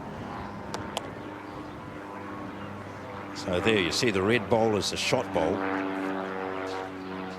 Tucked in behind his own. Changed his hand, perhaps looking to play onto his own bowl. He's close to it. Oh, look at this. Through the gap. It looked to have played perfectly. Just a touch off his own bowl. Would have carried that last bowl of his onto the jack, probably settle there for shot, but at the moment it's still... He was looking to get onto his own bowl, and he'd played the perfect shot. Gosh. Look, that's how close it was. Lester scratches his chin and gives us a green-lipped smile again. So England holding shot. A lot of discussion as we view the head now, just seeing whether that was the last shot of Sheriff's, wasn't it? So just one to play, and it's Paxton's. So I think Paxton just recognises that he has to be cautious here. Yeah. I mean, if he moves his own shot, then he could conceivably give Australia 3 here. On his forehand. Heart in his mouth. Holding shot, leading by 9-8. He's pretty well tracked again, isn't he? Oh, gosh, he's playing some good bowls, isn't he? Whoa, whoop, whoop, whoop. Hold up, hold up, hold up. Oh. Well, he did have the blue bowl. Yeah, he did have that blue bowl there, so movement of the jack would have been to his advantage. They settled for a single anyway. And a good tight end, another tight end in this triples final. It's 10-8 to England.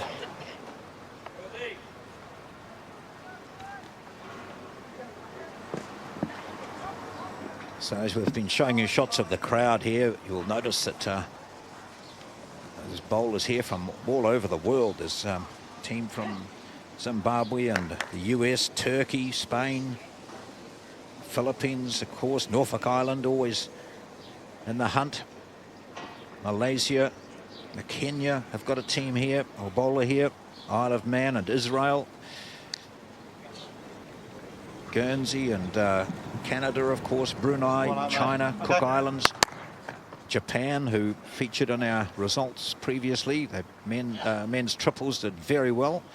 There's Norfolk Island Bowls Club.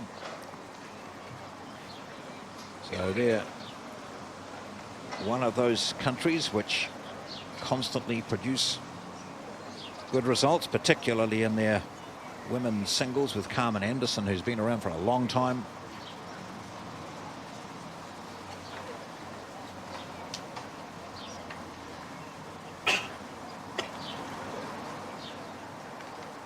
Well, seen the opening bowl from Jamie Walker. 2/3 of the game completed. 12 of the 18 ends have been played. And Barry Lester is a very good bowl. Well done,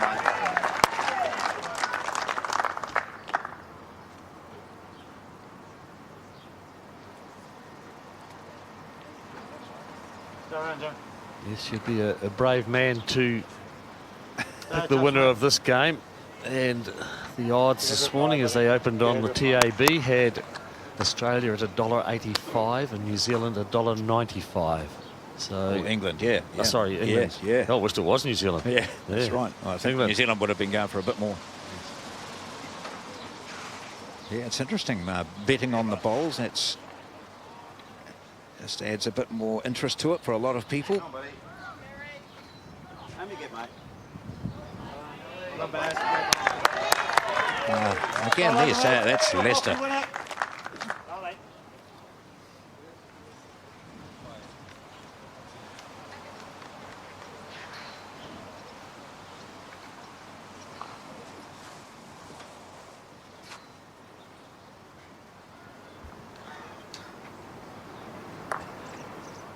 Drop inside that last one's good, mate.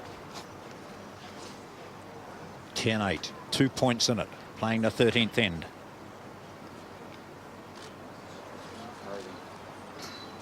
Yeah, well, there hasn't been too much change on that betting either.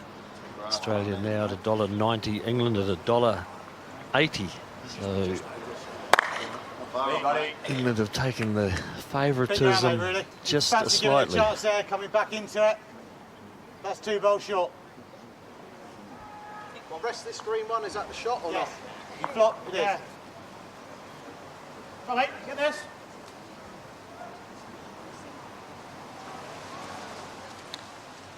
Yes, for those who are interested in having a little gamble, there's live betting on this game. So every end it could change the way it is going at the moment. Yes. Land that, mate. Find that port. It's good. Great couple of opening bowls from Barry Lester.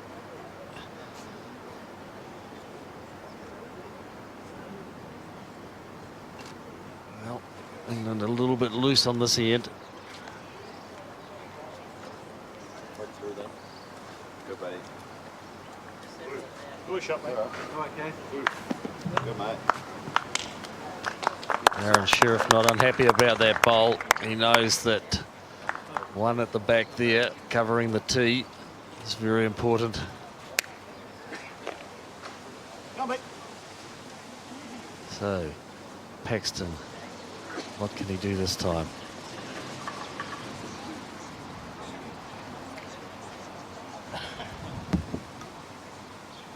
Move, Rob. Move. Slips. Move! Swing. Very unlucky, mate. Okay. Just a fraction up. Fraction.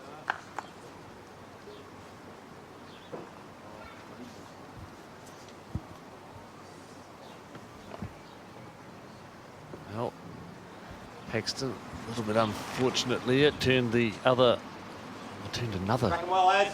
Australian ball in, so holding 3 at the moment. This could be a big end for Australia. They're 2 behind on the scoreboard. Solid now. Stay, stay.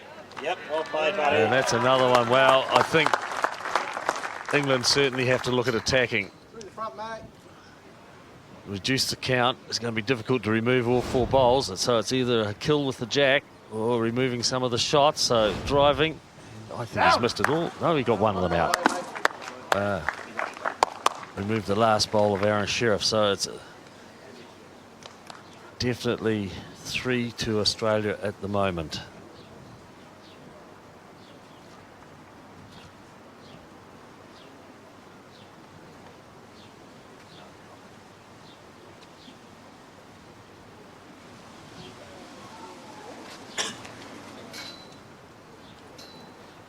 Australia holding 3. Can Sheriff add the bonus shot?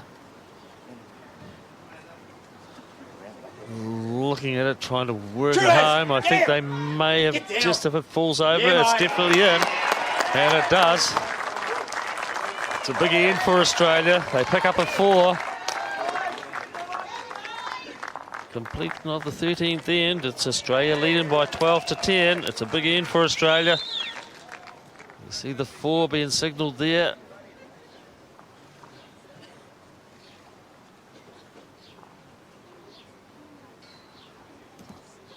All right, 5 ends to go. How will England bounce back from that? The biggest end of the game.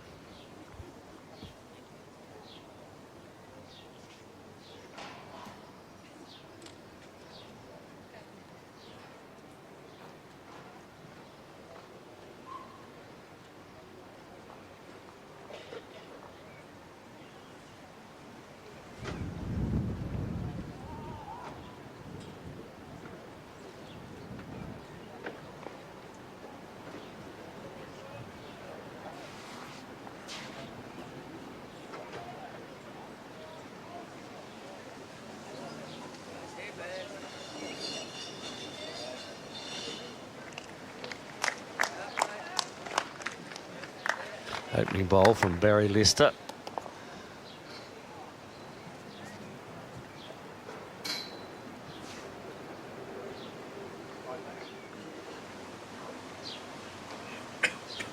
you doing, Jamie?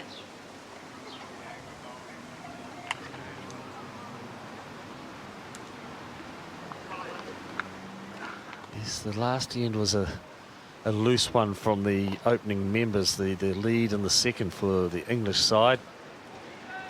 And as a consequence, Australia capitalised on that. Paxton was put under all sorts of pressure playing his last bowl, 4 down. Good. Come on, bro. It's up! Come on, bro. Quicker. Come on out, mate.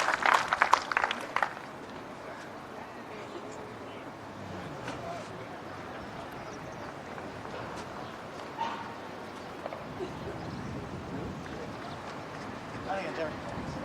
Let go, mate. Let go, buddy. Shot. You're taking it out, mate. Look inside, this is good.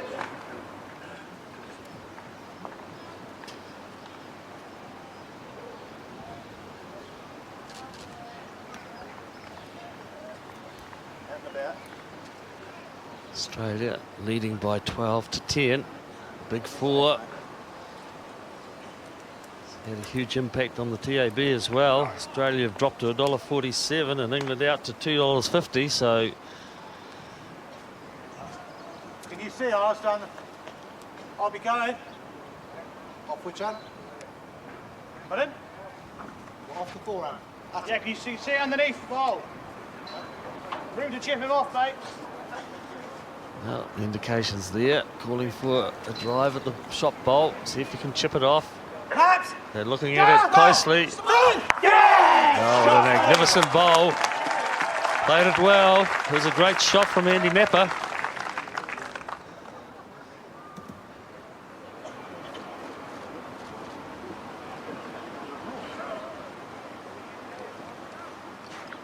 There you go, bro. Case. Come on, Emma. Casey, Come on, Case. Come on, mate. Come on, 2 buddy. down. He's playing pretty well himself. He looks to put it back. Well, Don't mate. Don't change you down there as well. London, anything's good. no indication as to who has got the shot.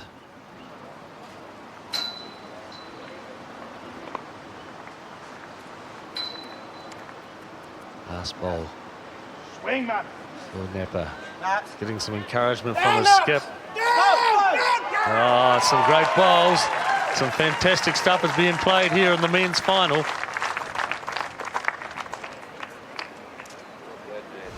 So you see the last bowl here from Andy Napper. He's already driven out the shot bowl.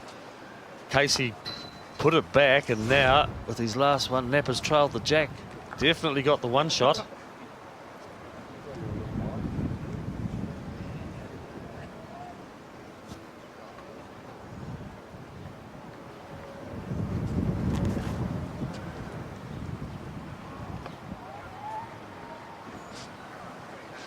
Aaron Sheriff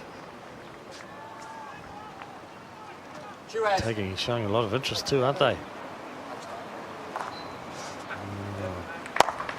Well, that may definitely give England 2.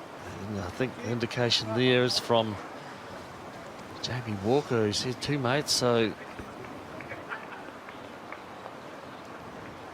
Still two balls to be played. Paxton's got 2 to play and Sheriff has got 1. So Paxton will want to put the pressure on Sheriff with this one. I think he's got enough green. No, and you indicate from Walker that that was the case. Oh, he's not going to upset things, is he? Oh, he has. He has. Oh, he's given the shot away. Yes. Well, that's one of the few average or costly bowls that Paxton's played. He goes back, hands on his hips. Australian players are looking at it closely. Mark Casey sort of nodded his head as indicating, I'm not really sure. One bowl each left to play. So Sheriff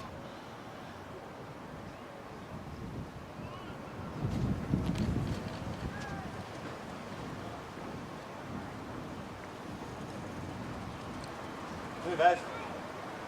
Move now. Wanting to make sure of the shot, but he's not going to run it out. Now England will have a look at the situation. See if they can decide as to who has the shot.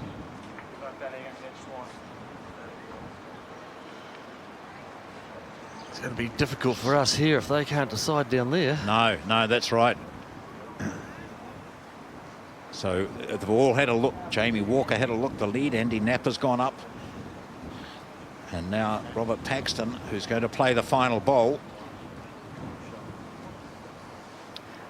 So they can only just stand above it and have a look and gauge,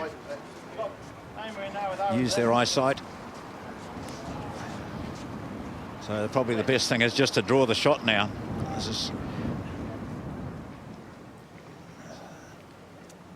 This is not the situation that England looked like they were going to be a couple of bowls ago. But Paxton changed that, and now he wants to retrieve the situation. Last bowl of this, the 14th end. He'll give it a chance. That's the one thing he's going to do. Just looks to be tight, is he? Yeah, I think again. Oh, no, he's not going to get there. Could have been backdoor job, but no. Now they're putting a wedge in underneath the blue ball. They don't want it to fall over. Who's marking? Casey comes in.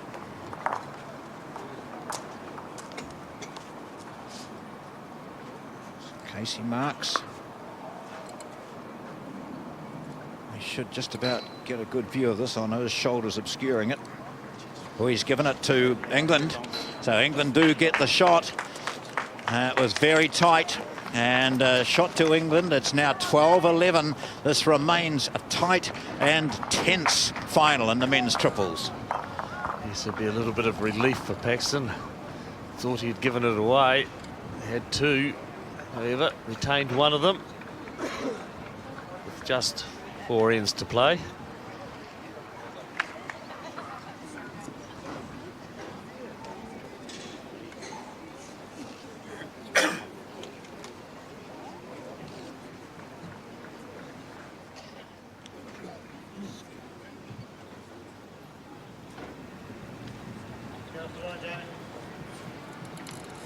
Get off the line, mate.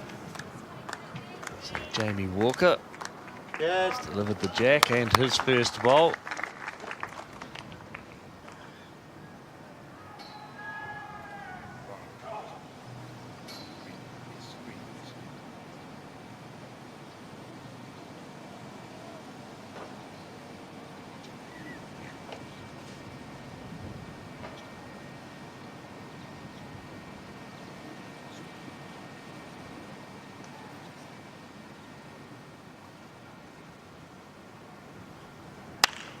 Hurry.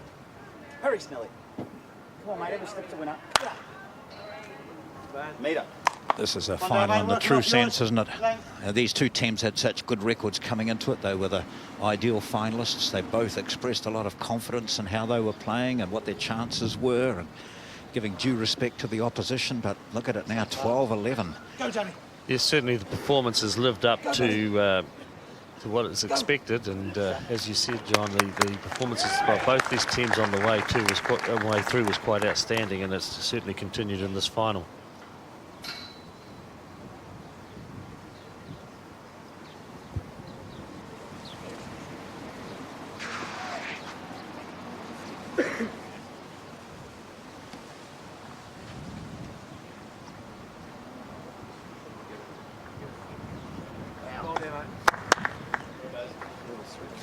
Same as that sort of ball, mate. Just making sure if you're lifting off that's very good.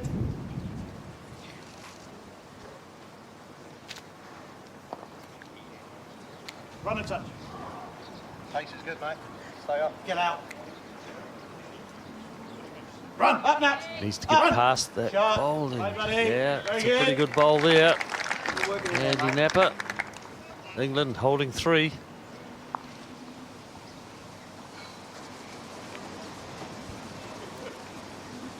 Last match for his nation, or last competition for his nation, Mark Casey playing at 2 for Australia. They crouch down looking at Up this again. as we Well get played, there. guys. He gets just a wee nudge, slides in for shot.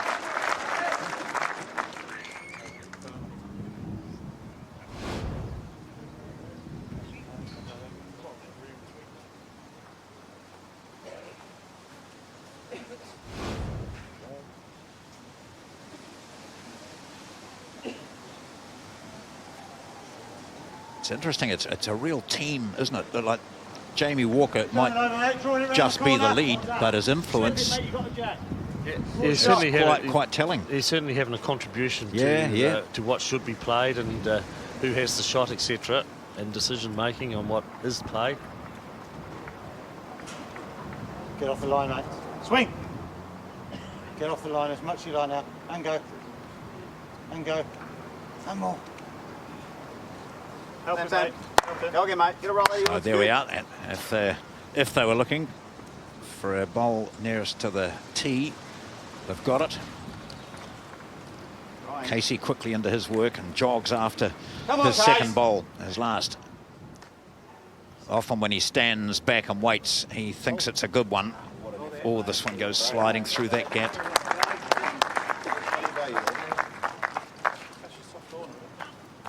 Top corner's fine. Get underside it. Solid it. Strain them to it. The tension's reaching a peak here with this the 15th end, so 3 ends after this, and 1 point separating them. I think what they're looking at here is to whether they can play down onto the maroon-coloured bowl to punch the white one through the gap. We've got 3 seconds, England, and look at it there again. The maroon bowl directly in front of the jack on the centre line. Looking at playing down to punch that white one right through the gap. It just might get caught up in the... Well, even if it does take out the other maroon bowl and keeps going, it's still valuable. They'd be 3, but at the moment, they're holding nothing. It's all Australia at the moment holding shot, but England have got 3 seconds. There we are. That's the view from the bowler's mat. A little bit of pace. Certainly playing with weight. Yeah, here it goes. He's got it. He's got it. Oh, he gets the jack, and it does go out of play. So at least they've gone from 1 down to 1 up, I think, when they spot the jack. So the blue bowl belongs to England. That was the blue bowl of Andy Napper. We see it here again. The jack was just edged and it goes out. Now Andy Napper was drawing to the head, and then they saw it was heavy, so they started to encourage it to go further, and that's what they were looking at, trying to get it to cover the spot at the back. So Australia got a couple of second shots. So he's got options here. Well, draw, obviously. I think you draw you first. They've got 2 seconds. Yes, I think it's just really Draw, a draw. yeah. That's but getting round those. Maybe play the backhand here. I don't know. No, he's going to forehand. I dare say if he's a little bit tight on the forehand, he's got his own bowl to turn. Yeah. Just the hand that is taking the bigger draw. Chasing it down, Aaron Sheriff. Clear road, mate. The other players are starting to show a bit of interest in it they as are. well. Get it 2 rolls. Oh, hard luck. And still England, they promoted it just slightly. So England holding 1, but 3 seconds Australia, and Sheriff has the last bowl. Paxton goes to the mat now, holding shot. 1 bowl each left. So backhand for Paxton to just get in there, into the draw, obviously, but also to counter Sheriff's last ball. Well, he needs to get another ball handy because Australia have got 3 second shots. He doesn't want to get tied up in those short ones, and he hasn't. He doesn't want to get tied up in that one. He hasn't. He's drawn it. Oh, no, just very good position, though. Gee, it wandered a long way through, didn't it? Yeah. Great try, mate. Great try. Australia got a couple of seconds. Yeah. They'll look at playing the blue ball through, I think. So playing onto their own, possibly, and punching it through. It just depends what Sheriff can see. Well, He ideally can see the white and his one, but he'll be able to see that blue one quite clearly from where he is. There we That's are. the view he gets now. He wants to have a look at that blue one. If The he's one on the slightly tight, he gets onto his own bowls. If he's underneath those, he may get the jack. So blue bowl is the one that he wants to remove on his forehand, playing with good ditch weight. Here we go. Last ball on the 15th end. One down on the head. What does Sheriff produce? Great effort. Oh, whisker in it. Shot to England, and it's tied up at 12 all.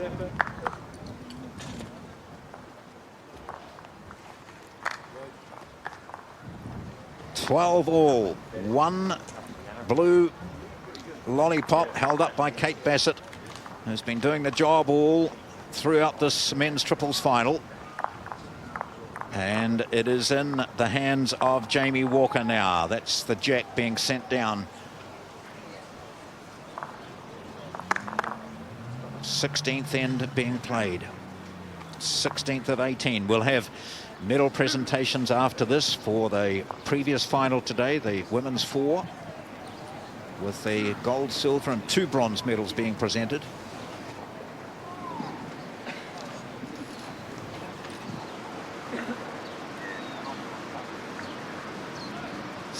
End, 12 all. If it stays like that, of course, or not stays like that, but they're tied at the end. It'll be an extra end to find a winner.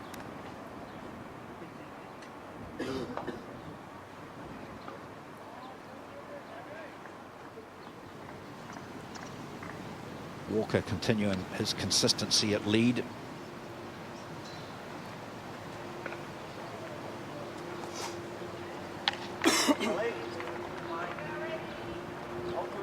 Hold, buddy. Lester also.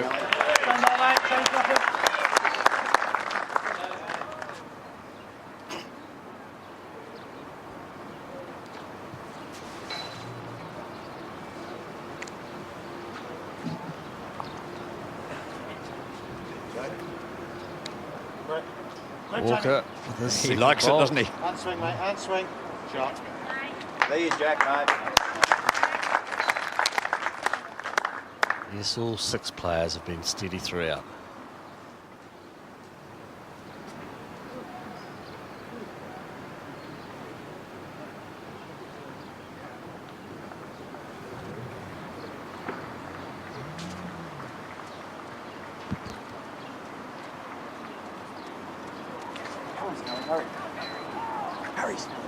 I need another metre. Come on, I need another metre, says Lester.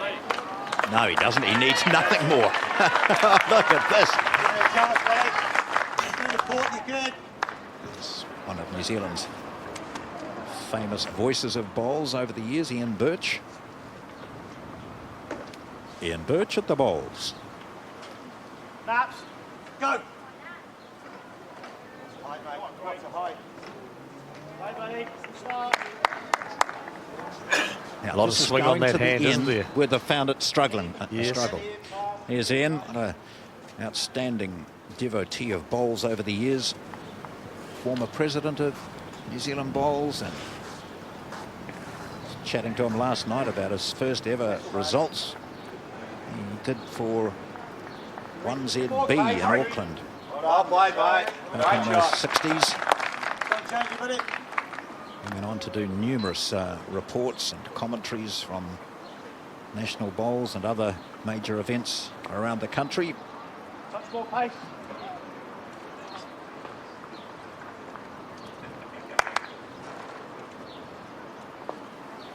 Yeah, it just looks to be a hard hand to play the exact shot there. Swinging a lot. Mate. Foot off. It's very quick. Casey with his last ball. Australia holding, well, got at least one. Barry Lester bowls. Casey. Some really excellent bowls. Well, that's where he wanted it too, just to get some cover there.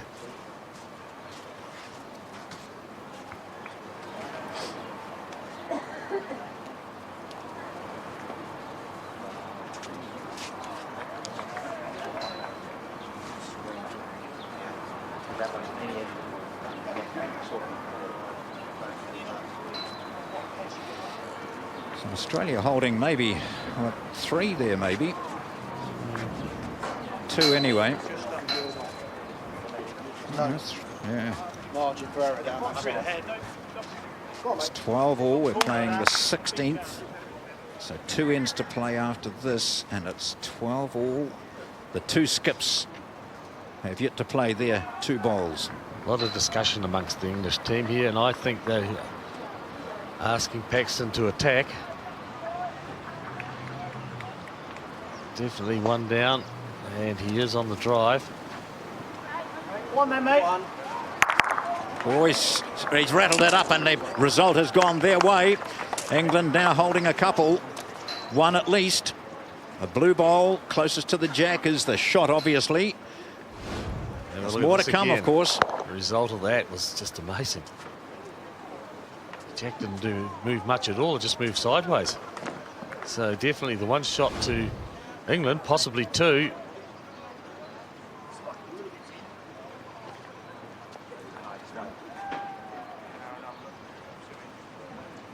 So they've gone from 2, maybe 3 up on that head to 1 down, maybe 2 down, or definitely 2 down. Sheriff, this 31-year-old who's been playing for Australia for a long time, one of their most outstanding players from the Ettalong Bowling Club in Sydney, Australian singles champion, gold medalist here in the 4s in 2012. Well, not here, but in Adelaide at the World Championships. Here's Sheriff looking to play with weight, get a catch on the shot bowls or movement back of the jack. What's actually happened at the other end is he's got a bowl that's covered the 2-metre spot. Now they're looking as to who may have the next one closest to that spot. England doesn't want to be dropping bundles.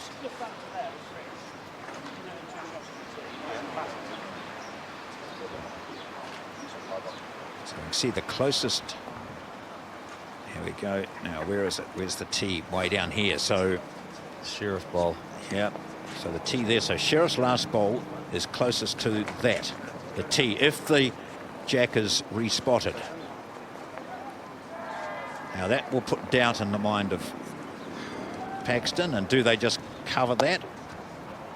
They're holding 2. Or do you just play your own game and say, I can draw a 3rd here? Well, if they definitely got 2, I think that's going to be the thing in their mind as to whether they've definitely got 2 or not.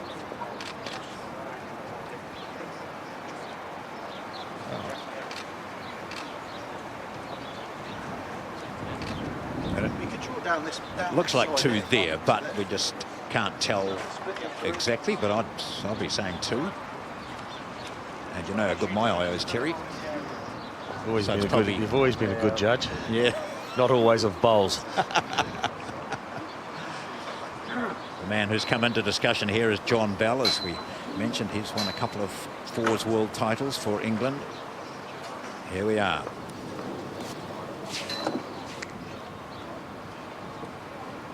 Covering the spot. Yep, certainly looked to be.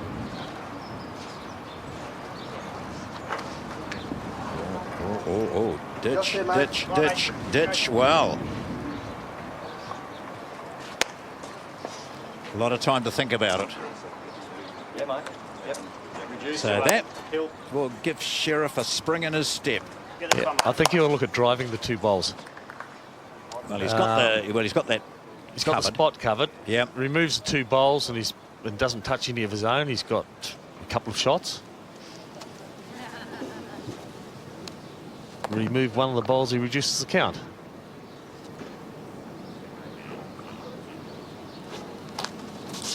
Away he goes. 2 balls.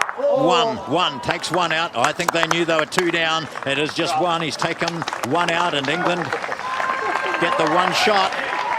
And going into the second to last end, England are in front by 13-12.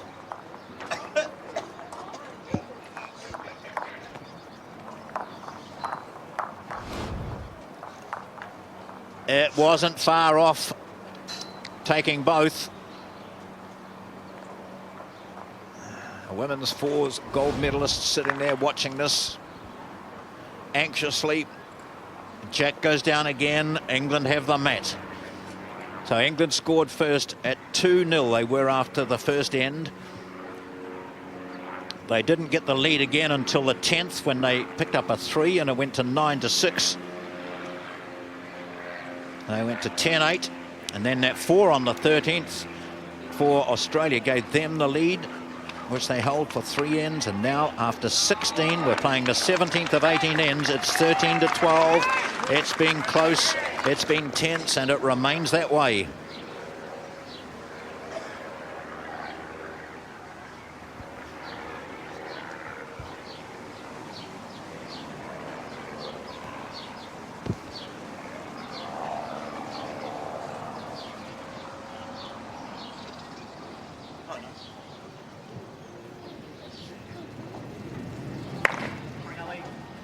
Bruv. Well played here, mate. Great opener, Snelly. Full ball through, mate. Full draw.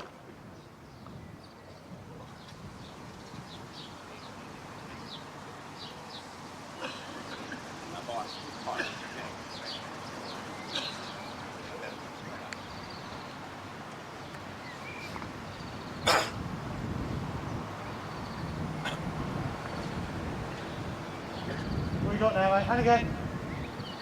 Good. Real good.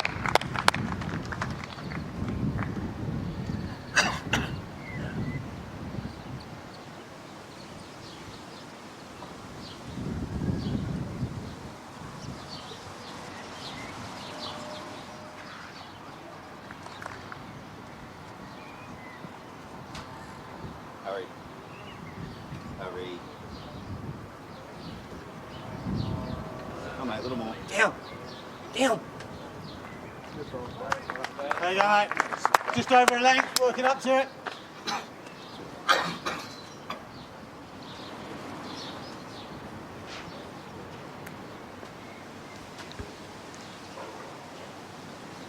Shut. The Leeds have completed their bowls on this, the second Up, last mate. Up end. good. Shut. There's Same idea as him, mate. You gotta Andy land on Napper. Snelly's good. Yeah, land this. played his first bowl. England leading by 1, 13-12. It's been tight throughout. The biggest margin was away back on Yeah, the mate. 10th Right end on here, when buddy. England picked up a 3 to lead by 9-6. Change something up here, mate. Hurry, Case. Down a little. Well played, mate. Hammer. Good ball from Casey. Don't lose a great deal, mate. Landing one's very good. Options for England just to land on shot bowls. Always give the bowler a chance here.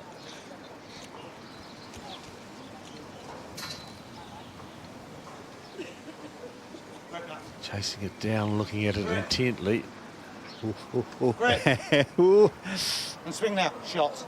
Great shot, buddy. Get it over, mate. It's a good ball. It's a good bowl. Where's your target? Probably second shot, that bowl. Definitely one to Australia. Good for you. Come on, Case. All you got. Down to the blue, isn't it? Okay. Pretty good shot, that.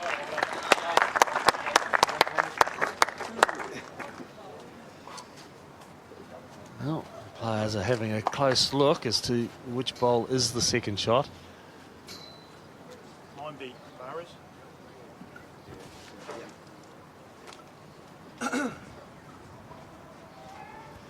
Neither team will be wanting to drop any sort of multiples on this end. Yes, you might wonder why they're taking such a lot of time to discuss it, but there's a lot at stake here. It's the difference between a gold and a silver medal, or more importantly, the title of world champion or runner-up.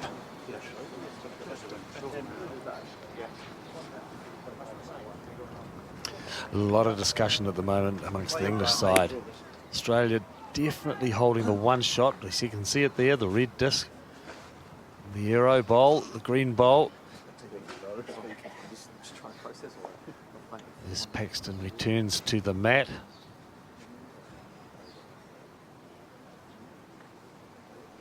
sure he'll be on his backhand, just playing with a similar weight to what Napa played, looking for it. Just wanting to be absolutely sure here. He's just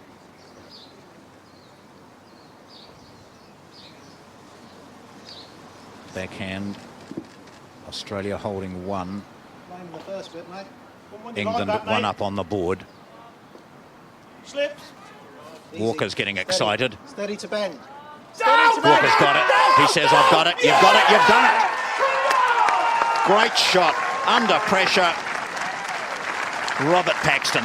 Yes, he's played some great bowls in this game, and that was certainly no exception. He was definitely one down, and we can see it here, always tracking with the encouragement of his team members to get the bowl square, and they certainly did. Well, I was watching Jamie Walker. He raced off down that rink as if it was the gold medal winning shot. It was an important shot without doubt. But when we look back at the other end again, we'll see that there's still 3 bowls to be played. 2 of them by Aaron Sheriff, 1 by Robert Paxton. What now?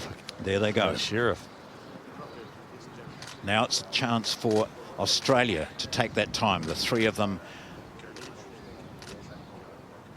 gathered, looking, discussing.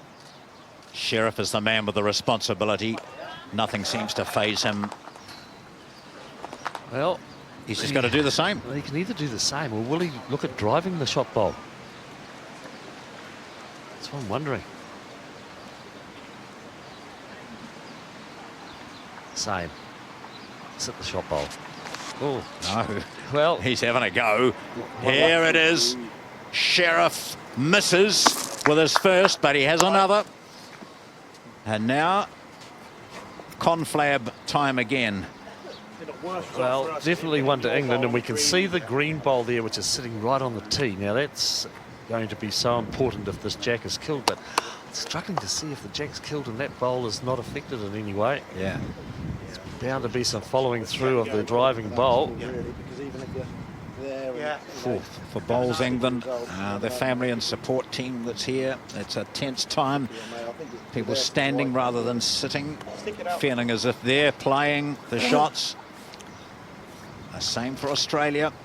It's a tense time. It's certainly been one of the great finals, hasn't it? Oh, absolutely. Skills here. Paxton to draw again. The forehand this time. Push it out, mate. Come on. Travel a bit. Run now. Travel more, mate. Run, Rob. Seems it wide, but it does come home. He's with all the encouragement of the world to bring it home as well. Well, it's another one in the bunch, one might say. Sheriff, will he play the similar shot? We'll reassess and have a look at an alternative.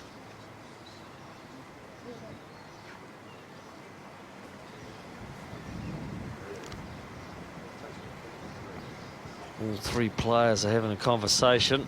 3 Australian players as to what Sheriff is going to play. So the decision's been made as he marches back to the mat.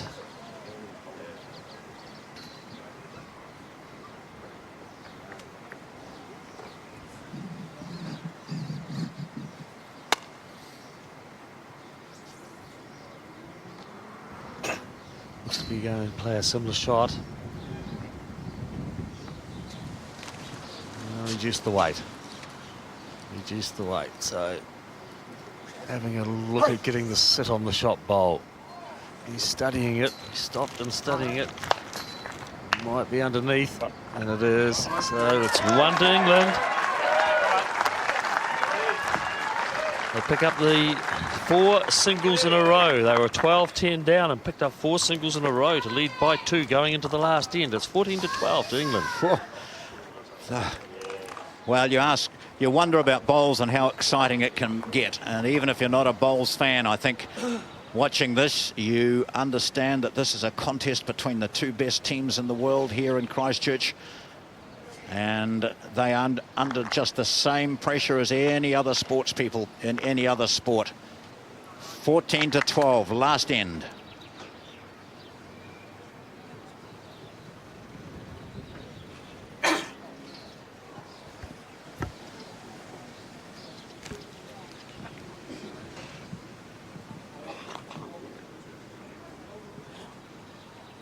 good, mate. Stay good then.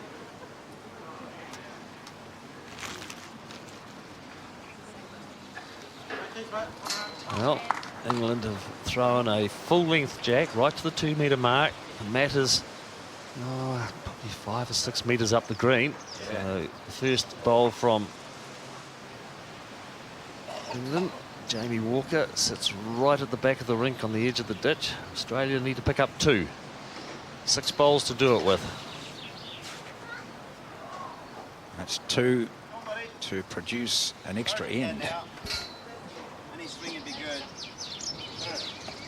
Wait till time, mate. Good. This is top-class sport. Test of people under pressure. Walker certainly seems to have less weight. Let go, mate. It's just whether it'll come home. We've seen at times a slightly wide on that hand. It just doesn't come back. Weight's good, mate. That was another example of it. Yeah, 2 all bowls time. sitting out wide there.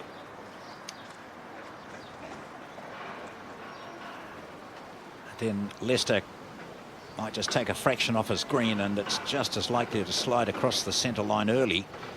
So it's a touch required.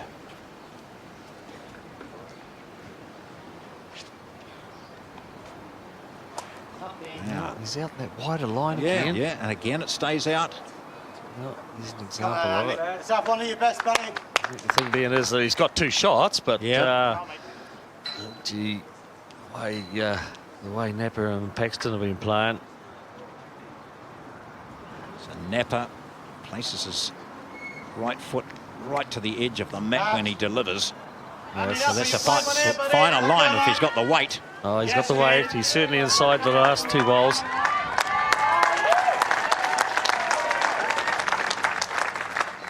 Crowd really getting into this, sitting in perfect conditions now. That wind doesn't seem to be as blustery. It's full sunshine here. Mark Casey's gone much finer than either of the other bowlers, Little more. and that does cut across that centre line early.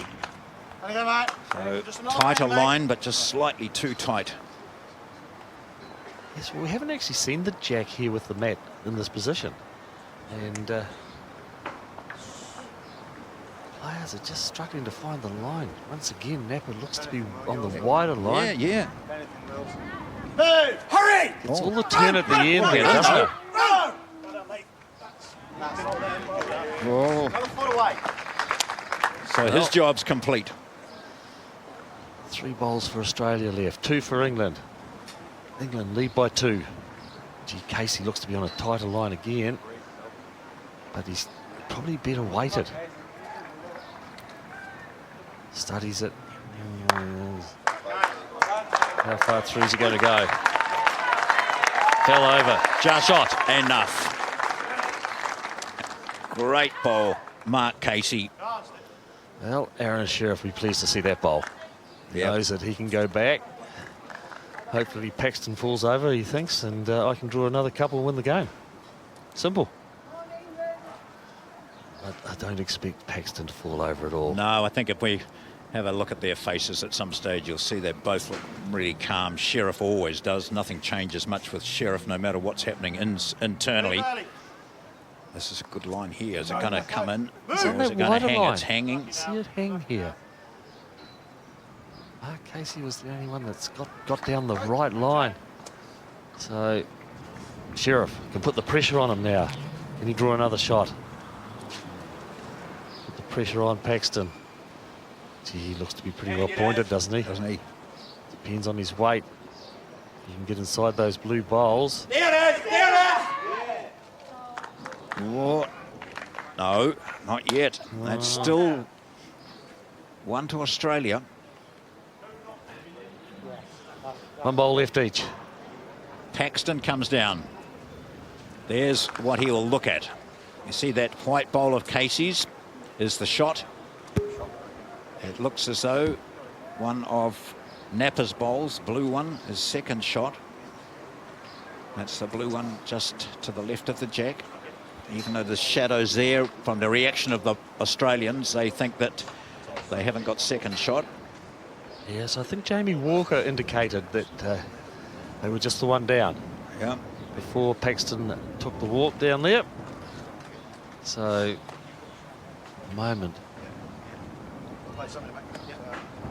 Australia holding one, 14-12 behind, last end.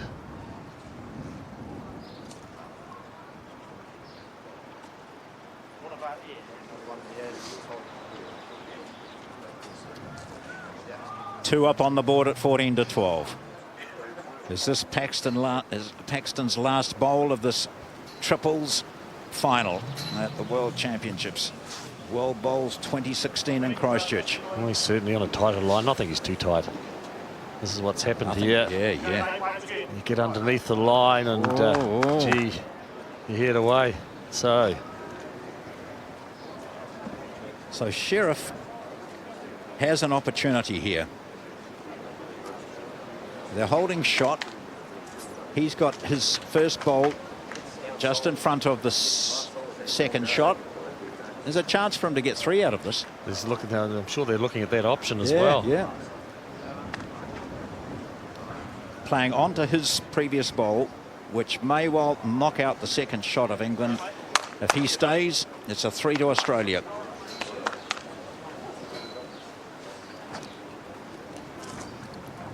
Sheriff back to the mat with his last bowl.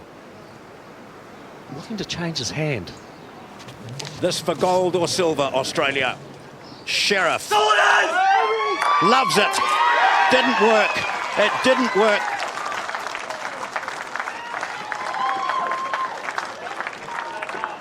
They're still waiting, though. They're still looking to see if it's 2 or an extra end, 2 or just 1. They've taken out 2. Taken out 2. Gee, he played it well, didn't he? Oh, didn't he?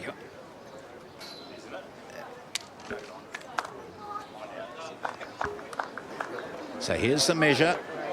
Is this going into an extra end, or is this the championship to Australia?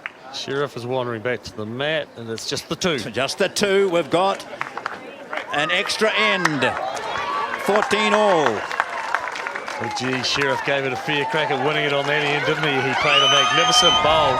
And we see it again, gets onto there, and look, the other blue bowl rocked. He thought he had it out of the head as well. He'd taken that out of the head. He had the game won. Gee. Well, he played it as we thought. And the result was almost perfect. We go to an extra end on the men's triples final at World Bowls 2016. So which team stands up to the pressure the better? Well, England won the toss. A toss as to who goes first on the extra end, and I think England won the toss and have given it to Australia. So there's now a conference of the Australian players in the middle of the green as to what length of end we will play. It's been some great ends coming in this direction. We've gone right back to the very first one, the opening end of the game. So the situation, of course, means that with England giving the mat to Australia, they'll get the last bowl. Generally, most teams would do that. You win the toss, you would give it away. So Barry Lester, he will go back and lay the mat, deliver the jack, hopefully to where the team as discussed it should be. And each player with 2 bowls to finish the match.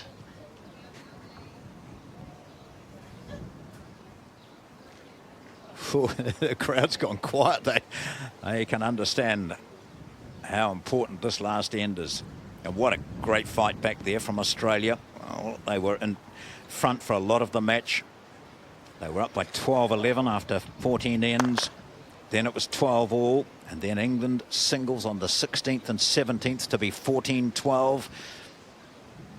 Australia were holding 1 shot on that 18th end. Sheriff played the only shot really open to him and played it almost perfectly, but didn't score a 3 to win it, but scored a 2 to take it into the extra end.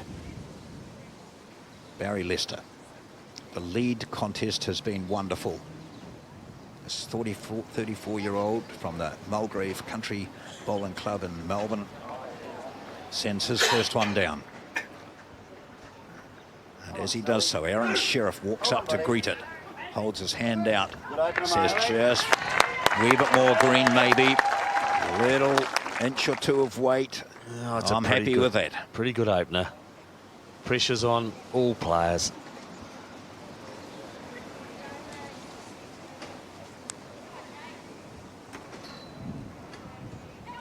It's a pretty good reply here too from Jamie Walker. Look at this. This is an outstanding bowl. Oh, some great stuff here. A bit of room. Yard down, one. Wait. 2.5. Aaron Sheriff standing there with his foot out there, indicating where he wants it. Just indicating to Barry Lester where the jack is, the length of the jack, because it's on the mat. He won't be able to see where the jack exactly is. There's 2 bowls directly in front of it.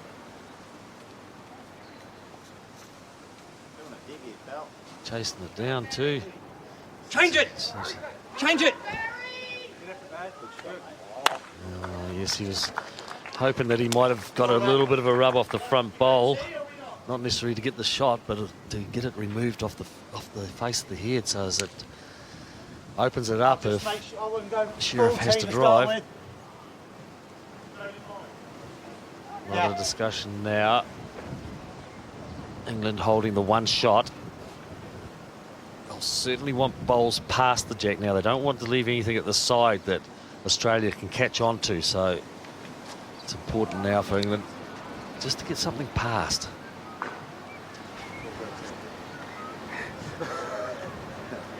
Swing that. No, you got it that far. First You time draw I've it. really seen Build it up. Walker looking slightly grumpy. Yeah, see, it just went more wide than anything. I think they're certainly looking at having that weight, but Yes, yeah, looking at the tee around that area. yeah, tee or just past the jack. Yeah. So Casey, his first bowl, studying it intently as well, pretty much in the target area, isn't he? It's jack, it's jack. It misses jack. Gee, I thought he had it then. Down this side, you play this hand. On the wide side Play again. guard away and hit that ball. Second. Yeah. I think it's a change of hand here. I really Just making do. that, mate. Get inside the green, you're good. No Yes. slip. Go that side, give themselves a little bit of cover. Australia are looking at any movement of the jack. Gee, give it a lot of weight, didn't Yeah, they? yeah. The foot off, mate. Give me a nice close one. Well, Aaron Sheriff wants something handy that he may be able to use.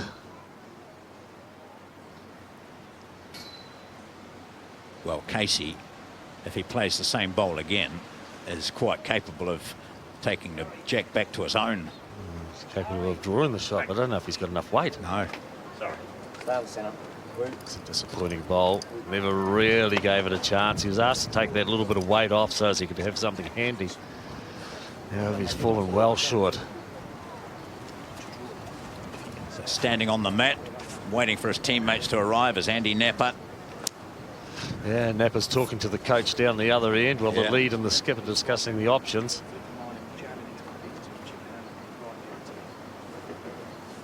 England holding the 1 shot. Sheriff has got 2 bowls left to remedy the situation for Australia. Yeah, it's just Andy Napper says, look, include me in the conversation. I'm playing the shot. They hear him call and they say, oh, I forgot about you, Andy. You've still got 1 to play. Right. No. Gee, Jamie Walker makes a huge contribution to it, doesn't he? Oh, yeah. He seems to be the most vocal of them all. Yeah, generally the lead sort of stands back and be seen and not spoken to. Yeah. He's certainly one of the young stars of England bowls at 24 years. He's in his 3rd year of bowling for England, and certainly those that we've spoken to here rate him extremely highly. And what we've seen from him justifies that faith. So at the moment, it's England that hold the 1 shot. We can see it, the maroon bowl there directly in front of the jack. The Australian bowl's just in behind. So we have England discussing as to what or where do they want to put this bowl. I just don't want to build it up around near the jack. That's a big thing. I was surprised about this. I thought that, well, he's gone past. Yeah. I think he's getting away down the back again. Sort of like, I don't know what to place. I'll throw my ball away down here. No. I mean, a lot of discussion. Yep. Well, no time wasted with Aaron Sheriff. No, He I was going knows to say, not really accepted procedure for him to be marching down while other players coming down, having just delivered his ball. But he's on the mat. They're down by 1 on the head. It's 14 all. It's on the forehand. So what's he looking at? Dead draw of forehand. Wouldn't be surprised. I don't think it'll come home, will it? It's not going to be a mile away, though. No, it's not. Right effort. Yeah, good spot too, mate. Falls in. Great effort. I don't know, and it looks further away when you view it from that angle. You see Jamie Walker. He's wandered up the green and said, dropped his mat on the, his rag on the green and said, put a bowl here. Looking to drop the into the pathway of Sheriff. Yeah, well, we'll see if he does. He was indicating on the World Bowls logo 2/3 of the way up the green. And that's where he's got Paxton playing to, I think. Sitting it up the green. I think Not he'd be a quite little bit that far back, but a little bit too narrow. looking for a block, but that's not going to affect Sheriff's bowl. I don't think so. No, not a good option at all. It's 2 bowls we've seen from England, one going right back to the ditch, and that one, well, it's just a nothing bowl. Aaron Sheriff, the last bowl for him. Playing with weight, looking for the shot bowl. Studying intently. He's got it. Oh, goodness me. He misses, and the England delight is obvious. Gee, I thought he had it then.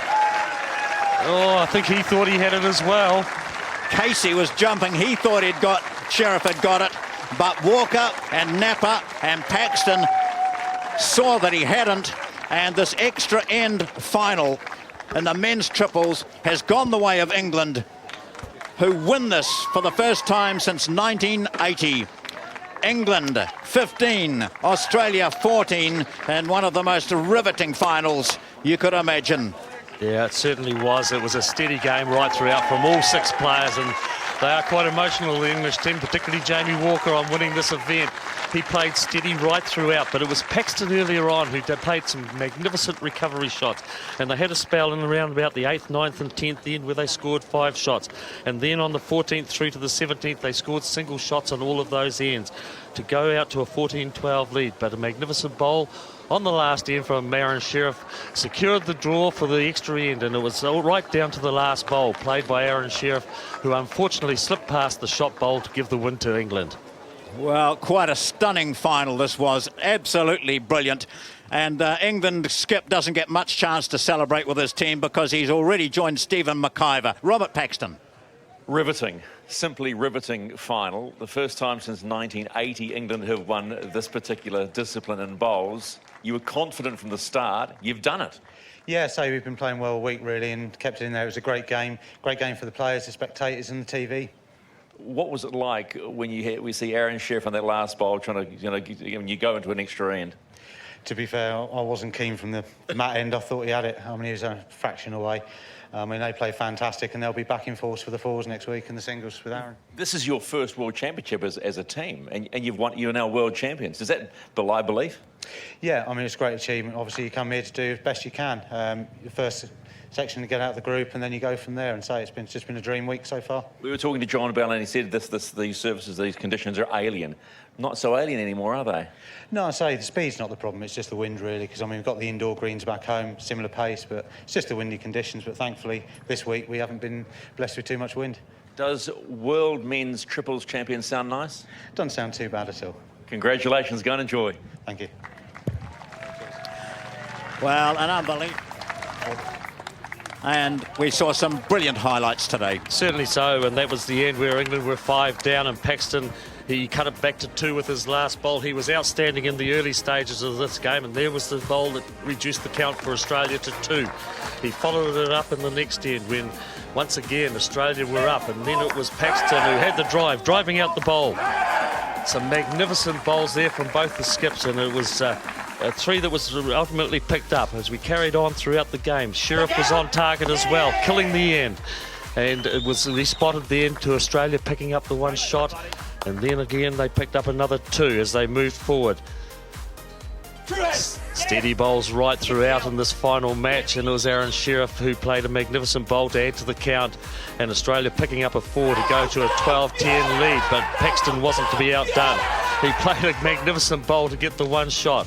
Sheriff in reply, the last end, thought he had the game won. The blue bowl didn't quite move, but tied up the match to go to the extra end, and here we saw the final bowl of Aaron Sheriff slip past the shot bowl. It was England who took out the win on the extra end.